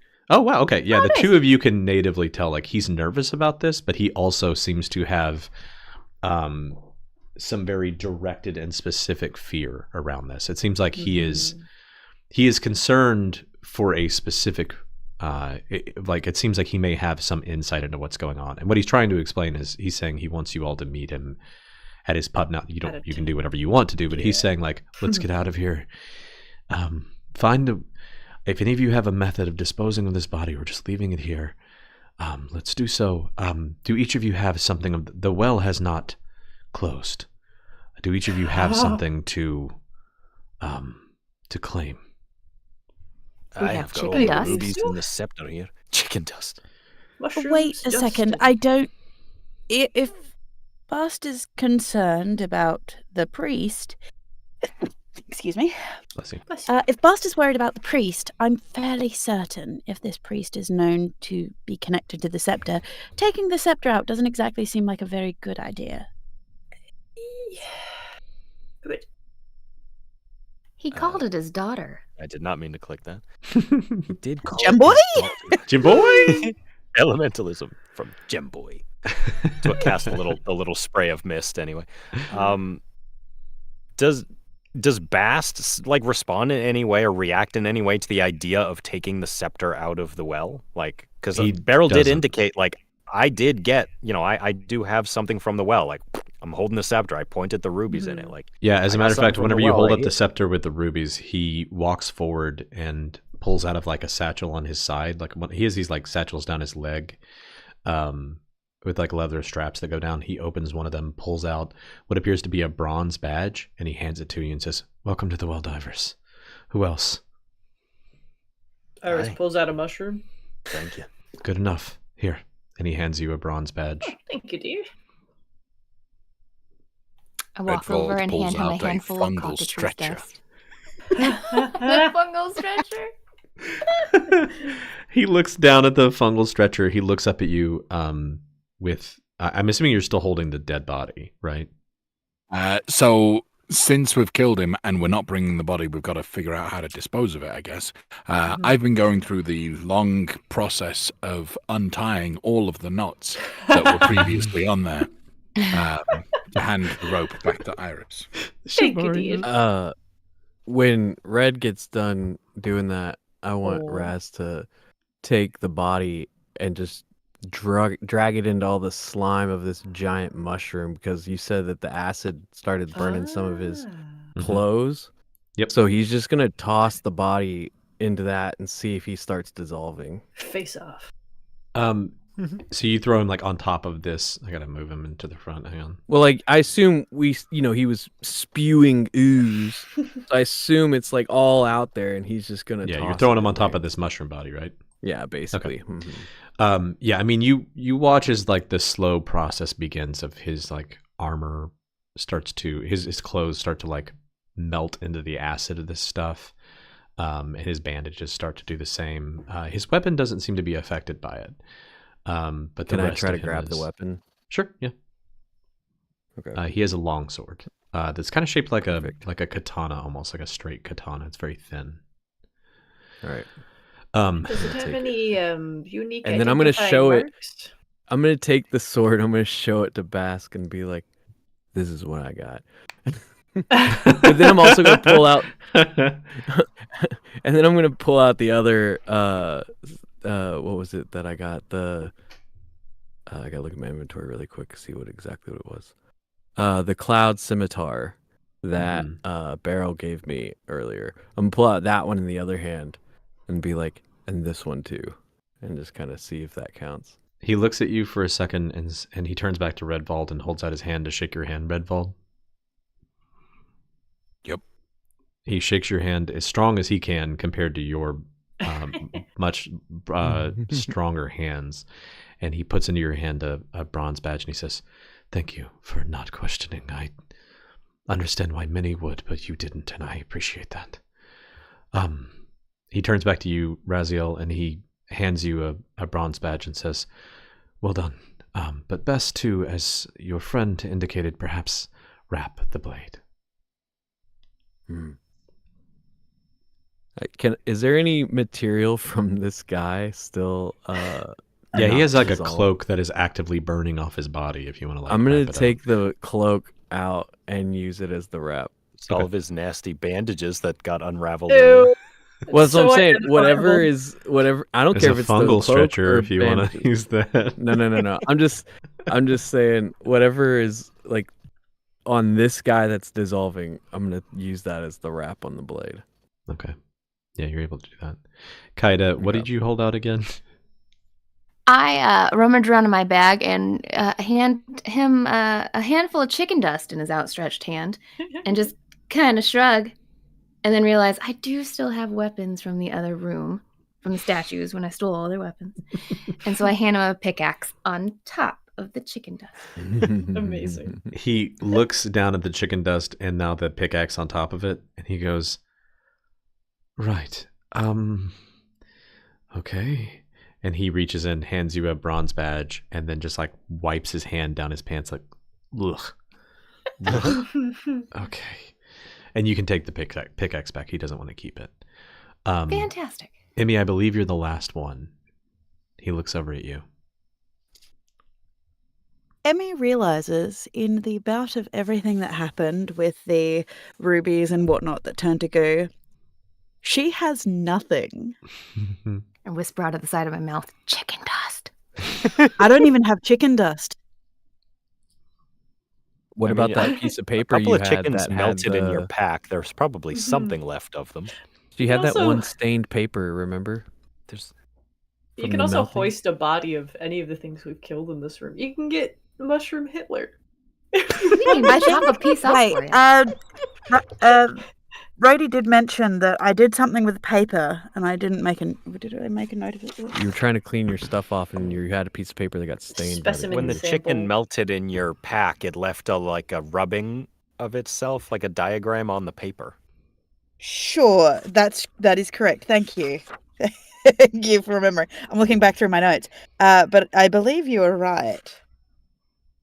He Oh, looks I know at I'm right. he looks at the rubbing that you're like hold as you're rummaging around and hold that up, and Bast walks over to the body of this now melting like cult man, reaches down, snaps the necklace off of his neck, walks back to you, hands you the amulet of Toa, and says, "This will be good enough, but keep it hidden.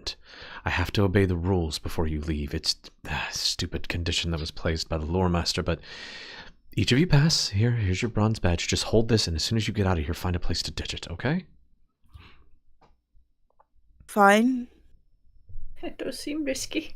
I have a quick question. What did you say you took off of him? His The amulet holy of symbol Amulet of Toa. Yeah. Okay. What about his well diver's badge? Is it still on him? It's still there. Yeah. Mm. Can I take it? Yeah.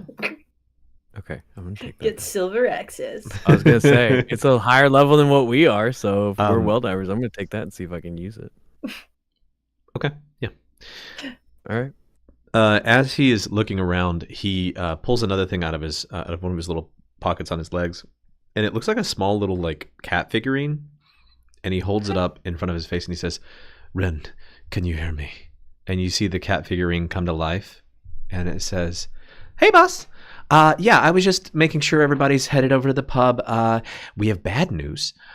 Leonin found out. Leonin found out about what's happening, and so you got to get the fuck out like now. I would hurry if I were you. Also, I'm pretty sure if Leonin knows, that means like at least Arborea and maybe some of the other Council of Six know. I also think they might know that Anand isn't in town, and so this is like." Maybe bad news. I don't know how y'all are gonna get out of here, but anyway, what did you want? And he looks down at the cat figure and he's like, fuck. That's plenty. Thank you, Ren. We need a cleanup team. Someone discreet, maybe multiple someones. As he's looking around at the mushrooms. If you have an arcanist, a specialist in bodies, that would be ideal. But send someone soon before the rest of the gods get here. Okay? And then she like gives a little, that same little peace sign around her eyes as the tiny little cat, and goes, "You got it, boss." And like the thing freezes in that position, and he goes, "I hate it when she does that. All right. Okay. I find it very charming. She's adorable. Can we please leave? I don't know what else to do at this point, but does everyone feel do you feel comfortable joining me at the pub? I promise I'll explain there." Aye, I yes. could use a drink. Is there food? Or two.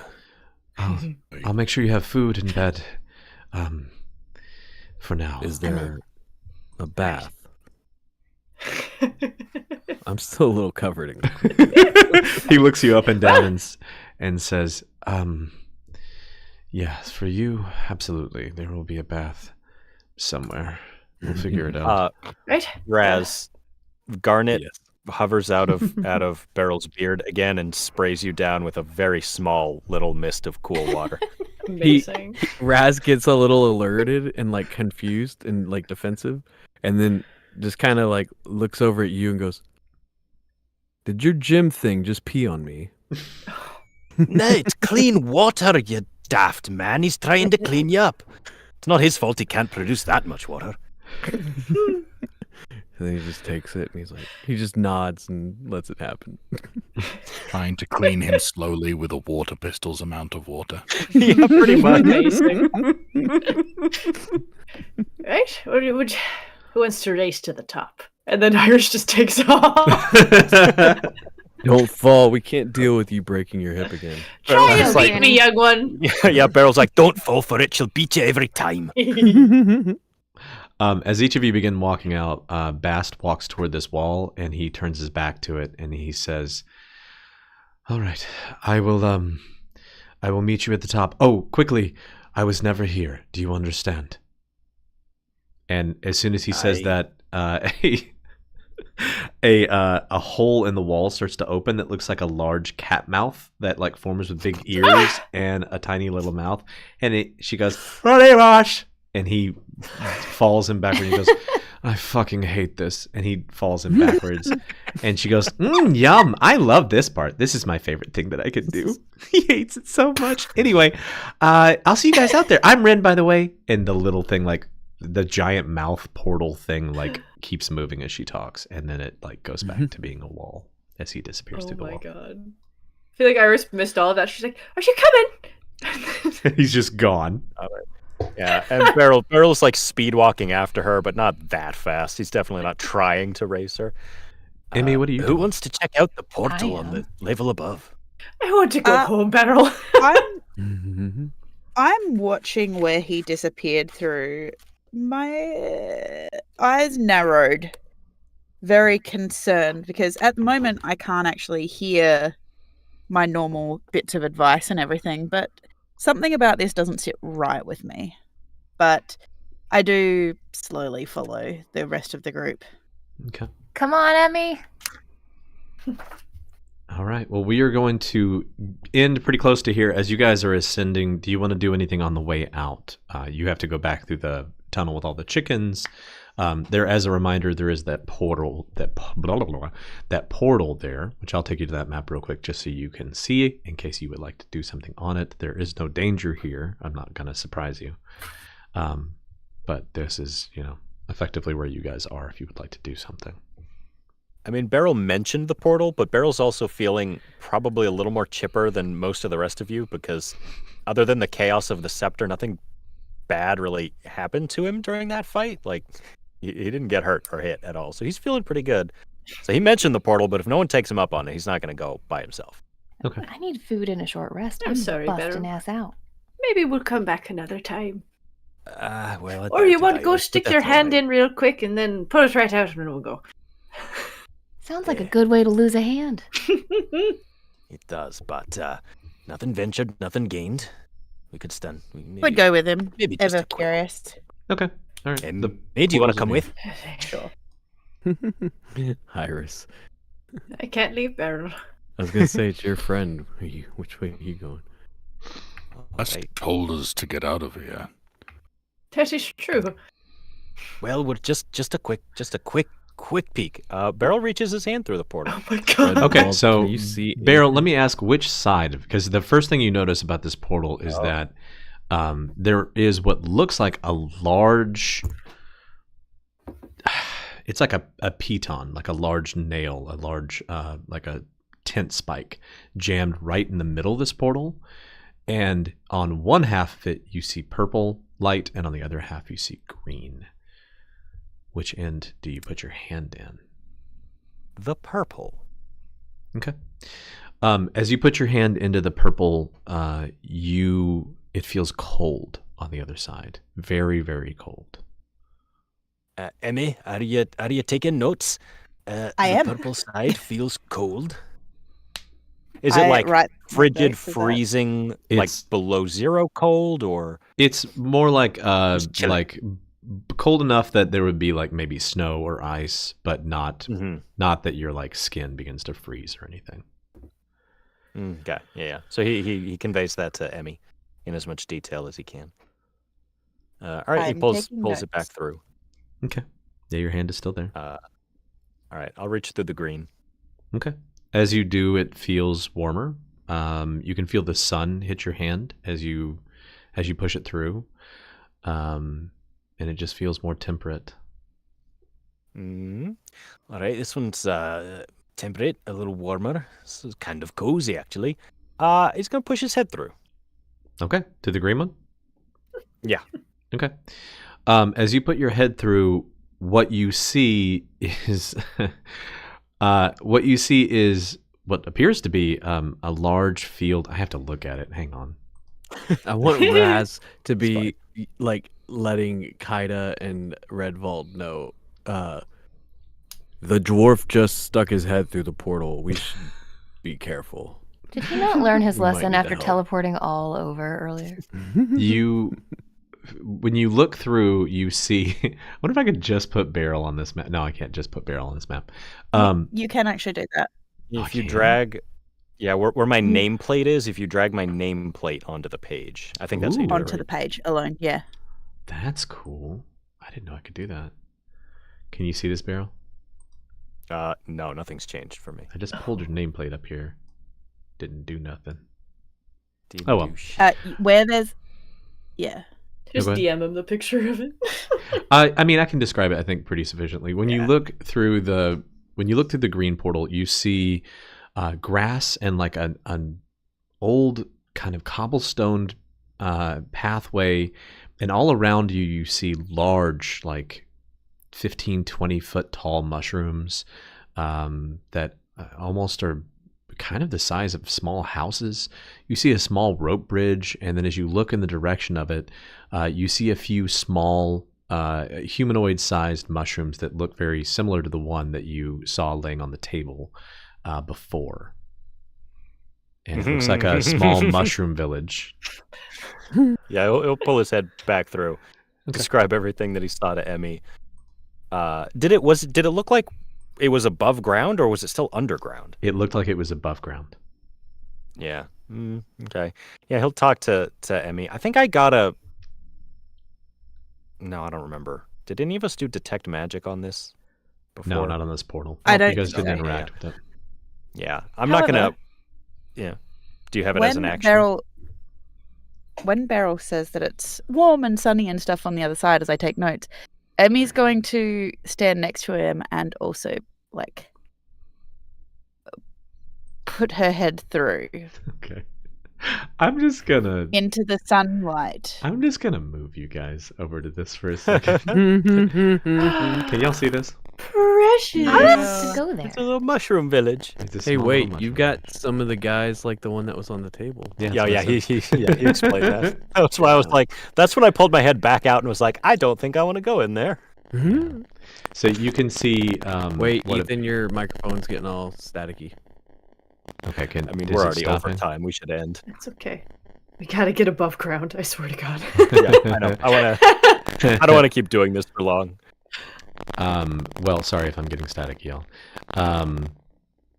But you can effectively see this mushroom village in front of you, and as soon as you stick your head through, and this is actually where we'll stop, Emmy. you begin to hear that same kind of introduction that you normally hear to the like appearance or voices that you typically hear, and you hear that like you're not gonna be able to hear this right now, I don't think, but like it's like static forming, and you almost see what looks like a holographic image of a person begin to form in front of you in like yellow light. And it doesn't like fully form, and you've seen this a couple of times, but not very many. And it looks at you and it says, "Where did you go? Imania, where were you?" No one I else can turn hear around and this, by the way. say, I went into the well. Oh. Good. Good.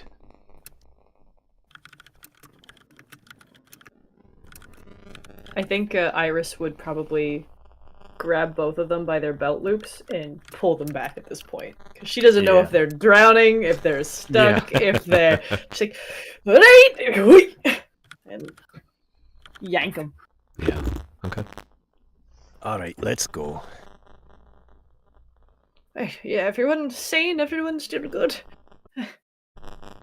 And with that, Yes. you guys will begin to ascend out of the well, and as you make it out of onto the elevator, the attendant begins to, and I'm so sorry if I'm scratchy again, but as you make it out of the elevator, you ascend up the elevator through the well into sunlight, and for the first time in a while, you're able to take a non-stale breath, and the air fills your lungs right as you hear someone shout out, "Redvold, we need to talk."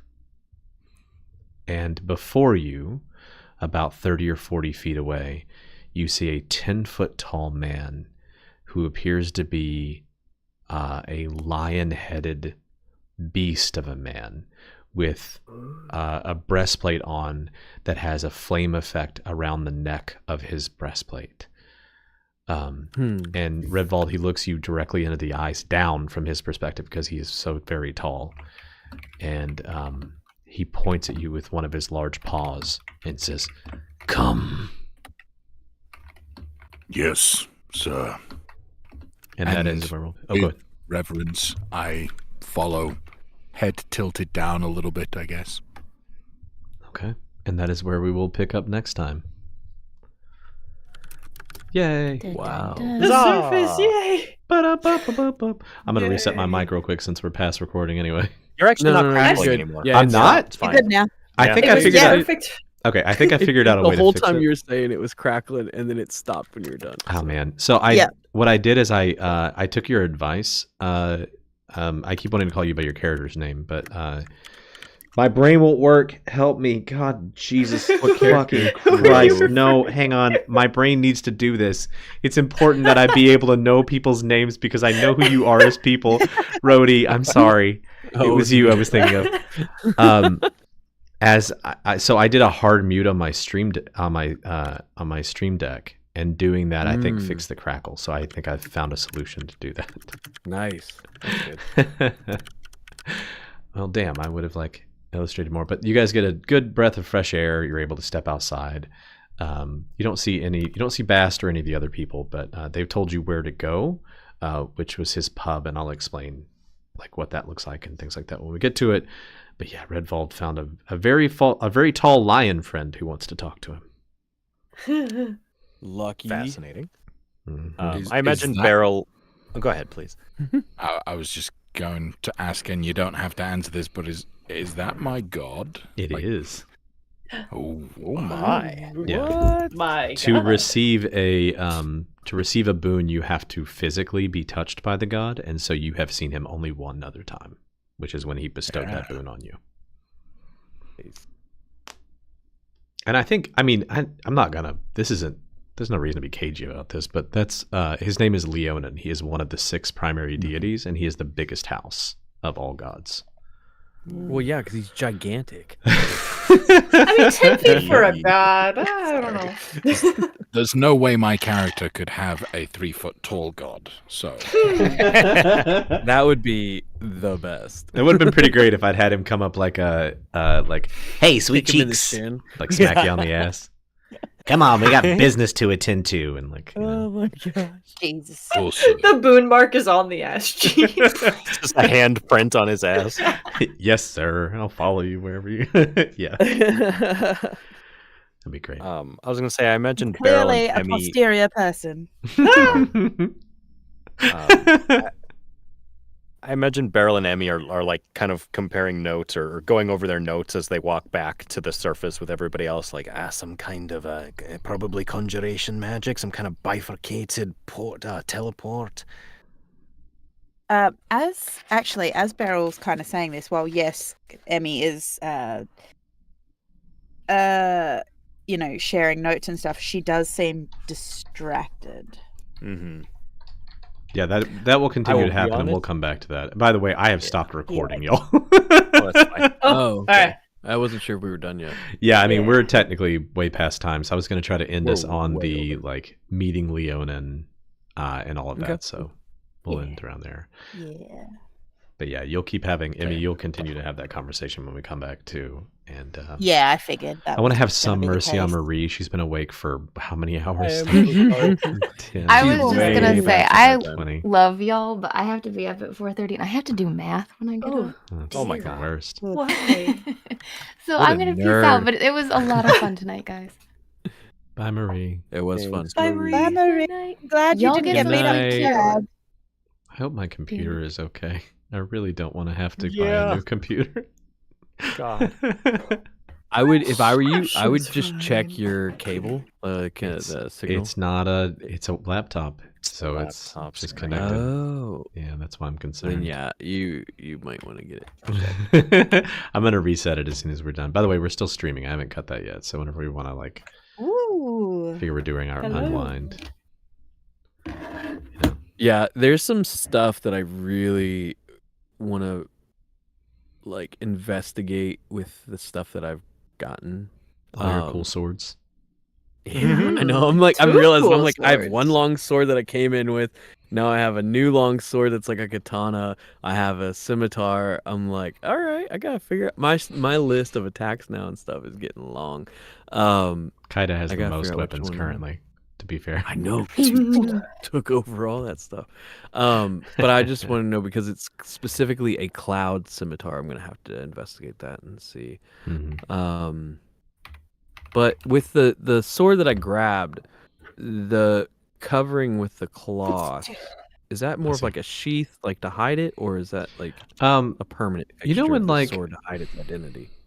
I don't know how much you've dealt with. Aaron probably has the most familiarity with like blacksmithing and sword creation, things like that. But Mm-hmm. I know when what you you're talking about. when you freshly oil a sword, typically what you'll do is you put it in its sheath and then Like you quench wrap it? it.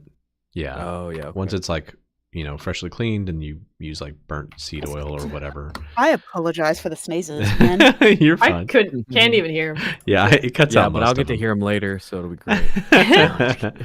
But you typically will like wrap up to like seal in the oil for at least a little bit, and you notice it a lot like in old like Japanese movies and in anime, they'll like have a like wrapping around it. I'm assuming that's what you Right. did with the sword.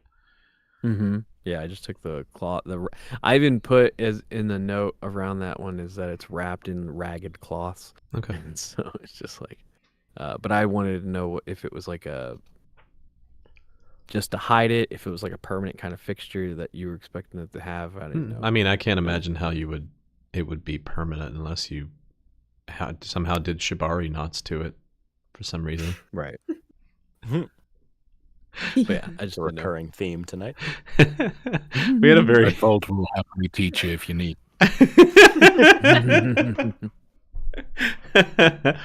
This other Goliath Like- may have had 4 wives, but Redvald's wife is enough for him for sure.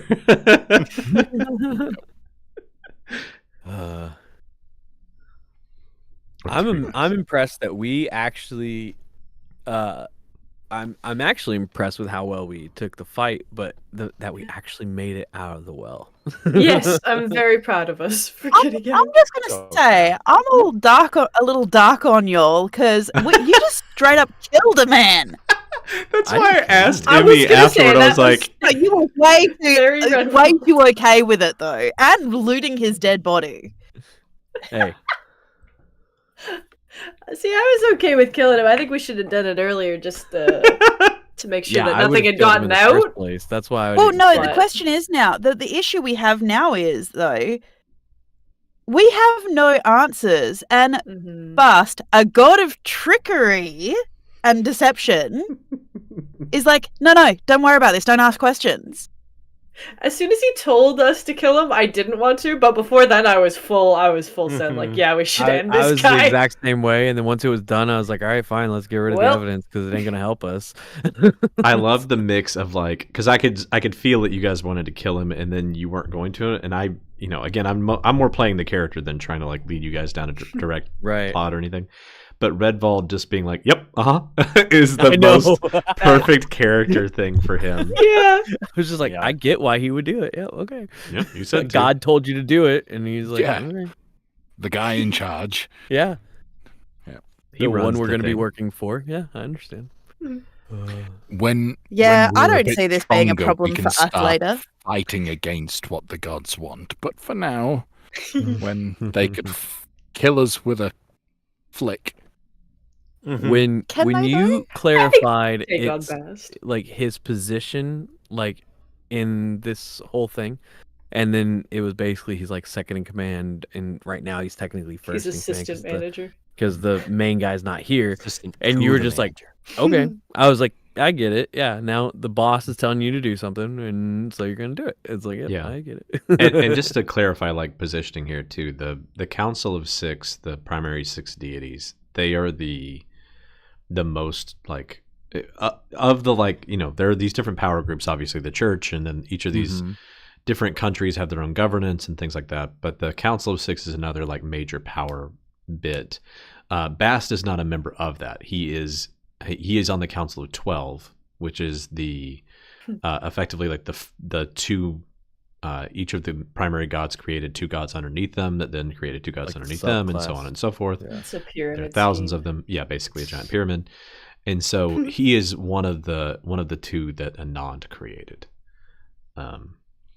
So yeah, that is he serves Anand, Nice. so he's not as powerful. He wouldn't be like second in command, but he is weaker than Leonin on like the power structure scale. But none of the gods have power, so it's kind of like you have to. What I assume where they find get it from. interesting from this though is it'll be interesting to see for me, like just as a player as opposed to specifically the character, knowing the way that I tend to play characters and things like this, and also the fact very obviously that Emmy is very questioning anyway. I think it's going to be interesting coming up against some of the other player characters who are supposed to be morally good and how that's going to end up clashing with her kind of directive she's been given. Mhm. You're So, gonna get in my I'm- way. Yeah, well, I was gonna say, Tegan, like to your kind of original point. I also I was when I made a comment about like killing him is still on the table. That was more to kind of be to imply that like we can hold that over him if Oh, he's yeah. not going to cooperate, more so than it Oh, yeah. was. Like Beryl didn't necessarily want to kill him, but kind of like Raz, once he was dead, there wasn't really any point in that moment in arguing, especially with Bast about it. But there's Yeah. definitely going to be some heavy questioning of Bast and his motives when we meet him in the pub, because I do intend Right. to go and meet him in the pub, and You to know the argue that irony, we all though? should. I'm more mad at Beryl for killing the mushroom guy on the table than I am at. Well, at- okay, so let's at- look at this. Let's Collateral. look at it this way. All right, let's look at it this way, okay? Every Go for it. single animated, like sentient mushroom we encountered in this place tried to kill us. Yeah. It doesn't mean that much that some of the evil mushroom and other creatures had tied up a different potentially evil mushroom creature. Every single mushroom creature in there was trying to kill us. But not only that, in some instances, magic is not a scalpel, like a sword or something like this. Accidents can happen, and frequently do in magic. Yeah.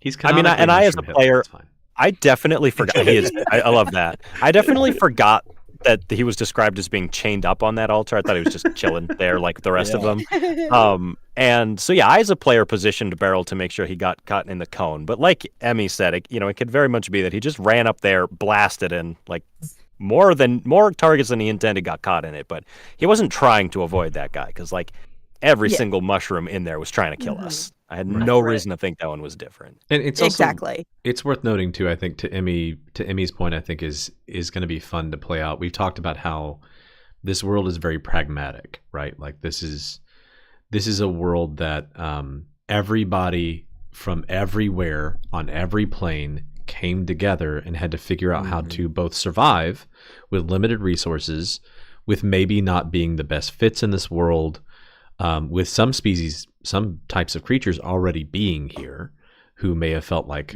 off-put. Who might that be, huh? Maybe you felt off-put by the fact that all these new mortals and gods are here. Like, there's a lot of that, right? Like, it's a lot of like, I completely get the idea of like, we have to be tough in this world to survive, but also the like, Emmy has been raised very academically and seen the world very differently. And always question everything, including authority. Exactly. Because, we have all kinds of, you should see, God, I wish I could show you all my notes because they're crazy, but I have so many fun ways that a lot of this stuff ties back to your backgrounds and ways that we'll get to explore. And so I'm excited about it. It's going to be a lot of fun. Well, and I will say for Raz too, at the end when Aaron specifically clarified the role of Bask and realizing that his hierarchy is so much higher, Raz is a good soldier. So when who he sees as commander says do something, it's like, okay, and just drug him over. I was like, well, this stuff burned me before, so I'm gonna toss him in there because he wanted to get rid of it. And so that is kind of his mentality too, is like, I don't know if, I guess Raz in character would have, if he had the knife, he would have done the same thing that Redvault did. But yeah, it's just I see rank, and so it's like, all right, cool. I almost pulled a Raz there at the end, though, with the portal and just went straight. I was wondering if you were going to. I was excited. Don't do that. I was excited for it to explain what the tunnel's like. And then I'm like, I don't want to derail that much. Oh, man. Yeah, I figured it would derail too much if I did that. I was so excited to explain like what the tunnel's like. I'm excited for you guys to meet some of the stupid characters I've made for no good reason, and Ren is definitely one of them. Cat girl, Ren is gonna be... I do love Ren. I'm waiting for her to say ooh. You do realize now that you've done it, we are going to make sure that we talk to her at every opportunity. Yeah, I mean, you will. I'll be a little candid here with some of this stuff too. Is that like, I hate the whole like every single game needs somebody to have the message spell and in order to talk to people you have to have, everybody's got to have sending stones. I get annoyed by that. And so Ren is my solution for that, in the sense that like, as long as you want to talk to this faction of people, she has 3 abilities, and just those 3, and they are all revolving around cat stuff. So cat stuff. That's her ability. Kind of weird. It's okay. It's okay. I've realized as the session's been going on, and you probably started to realize, I'm so unhappy right now because my husband's come home from work and he's given me a fucking cold, and I still have chapters left of a book to record that already slightly overdue for, but I know that my duet partner had a cold, but I know Rhodey's also waiting for these fucking files. Well, and I just got the contract as the editor signed the other day, so it's still... Exactly. I'm like, Jesus Christ. And I can already feel it in my throat. I'm like, it's the worst. Man, I've got like 10 chapters left to record, and I'm really, I don't want to have to message the author again, being like, hey, Just put it on I know me. there's already been a delay, but I've gotten a cold and I don't think I can do the voices. Yeah. It's the I'm going to This do a is the table thing, read right? tomorrow morning as well. You know, all you gotta do is just reread all the chapters with the cold, and then it'll be I'm good. not doing that because I will wreck my voice. if it's good No, enough okay. for Fourth Wing, it's good enough for us. It's fine. But no, I mean, I feel that in my bones. This is the thing that I used to be a voice actor a long time ago, and I just did like short form stuff like AE. You used to be? I thought you still are. I mean, I still am. Yes, I mean, but like, I mean, like, I mean, like when I first started doing voice acting, it was just like I was just doing grunts and screams and like minor lines and ARD stuff, like all the minor stuff. And I never realized until I started doing narration like a year and a half ago how much that just beats the shit out of your voice. Like it is so brutal. And so every winter now I'm like, God, I can't. It's just I should just not contract in the winter because I just know it's gonna happen again and again and again. That's why I feel that's one of the things that I've had to actually like really get used to as a voice actor, like since really actually starting to do this over the last few years, is as much as we want it to be like a regular ass job that you can occasionally work with a cold or whatever, but the minute your voice gets affected, you're like, hey, I know this is going to put massive delays on the project, but if you can't do it, you can't do it. And so it's not like any other job in that regard that and so we do everything we can to preserve our voices, but at the end of the day, how many of us have kids and the kids come home from school and or I'm a sub plague you? sometimes, so I'm going We are to still them to get streaming, sick. by the way. Oh, Yeah. God, are we? We are. I haven't cut us. We haven't said anything too weird yet, so I would have cut us fast if we know. had. I think people like. Welcome There's to still what it's people like as a watching it. voice actor. I think people This enjoy is actually listening to us getting, talk about like, voice a very acting. It's fun. interesting topic. Yeah, Yeah. it's fun. If y'all I mean, start it's the talking about downside- Shibari again, I'm gonna cut the damn stream off. So I swear to It's God. your fault. Oh, what? Like, You it's an brought it up art a second form. It's beautiful. So I picked up this third-party thing called Kinks and Cantrips. Me too, Aaron. Is this real? I almost Oh, asked. it I is almost such a wanted to good play a latex third-party wizard. piece. Oh my God. Oh yeah. Oh my god. Yeah. Yeah, like- it's fantastic. Two things, like I know we are streaming right now. Two things I would point out that is so good about it is one, it is really well balanced. I was very impressed by that. And two, it is very respectful and very like it explains like do not use wax that melts at a temperature that's too high. Or, Yeah, so it's got bits and pieces for like real world application. yeah. But Aftercare is a very important spell to have. Oh, Yes. that's cute. And one thing I did like, Aaron, though, was, and this was one thing during the Kickstarter that they really pushed as well, was while, yes, the demographic of what it was designed to be like, hey, kinks and cantrips and blah, blah, blah. But the creators did it in a way so that if you wanted to infuse it into a standard game, there were some things that don't translate as well, but it can be translated to a standard game as well. And it was done really, really well. Oh So, my God. yeah. And it's got some really cool stuff in It it. has a subclass called Circle of the Tamer Druid. The College of Brats Bard. Oh my I didn't see that God. one. I just saw the Dungeoneer. Yep. I was just reading the Teratologist and the feature Xenophilia and how it like shows Yep. the There's tentacles. there's also a subclass Oh my which God. potentially allows you to play as like having a venom symbiote. Oh, like we were talking about. Latex. Yeah. A Yeah, whole new that'd be class, so the cool. Escapologist. Yeah. Yep. Do you see the dragon that's bound? Not the dragon. I see the lady. Oh I my see a golem thing. God. There's this is some a really, preview really that cool I've stuff seen. in it. So Oh, I'd there's the recommend. dragon. Yeah.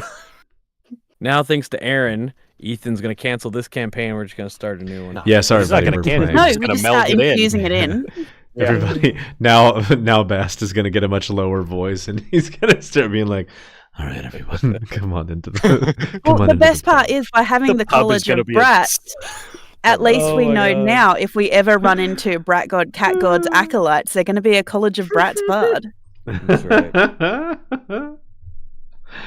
Oh man, that is wild. I have to dash Yeah, off in you're a good, buddy. moment, but Yeah, I do want to just clarify, Ethan. My god Leonin pulling me away, Mhm. is that to excuse the fact that I'll be missing at next session, or are you planning on something solo for me during that time that I'm not It going to is do? it is actually a little bit of both. Since I knew you were going to be missing next session, I wanted to give you an out. Effectively, they will be having, I don't know what all they're going to do, God only knows. But they will be going to the pub, and you will be going to speak to Leonin, and I'll actually do your parts as the immersive outro stuff that I've been doing, so that your stuff will be a part of the game. And I might actually reach out to you to do like some lines back and forth if you're interested in doing that. Right. Or I can just like one face speak it to you. I'm okay with that too. Awesome. All right. See you all. Bye. Bye. Have fun. Not the channel status. So yes. All right. Very excited. I am going to at some point. So the pub you guys are going to go to is called the No Mind Pub, and it is in a Titan's skull. And so I will show that to you guys next time. I'm excited about it. It's I did not make this. It's third party as well, but it is it's really cool. It's basically like a skull themed bar that he runs. And you'll get to meet one of my favorite NPCs there too. Oh. Yeah, I'm excited about it. All right. I'm going to hop off out of here too. Yeah, I got to go work too. I'm going to We stop can the officially stream. shut Bye, down the everybody. stream. I was going to say,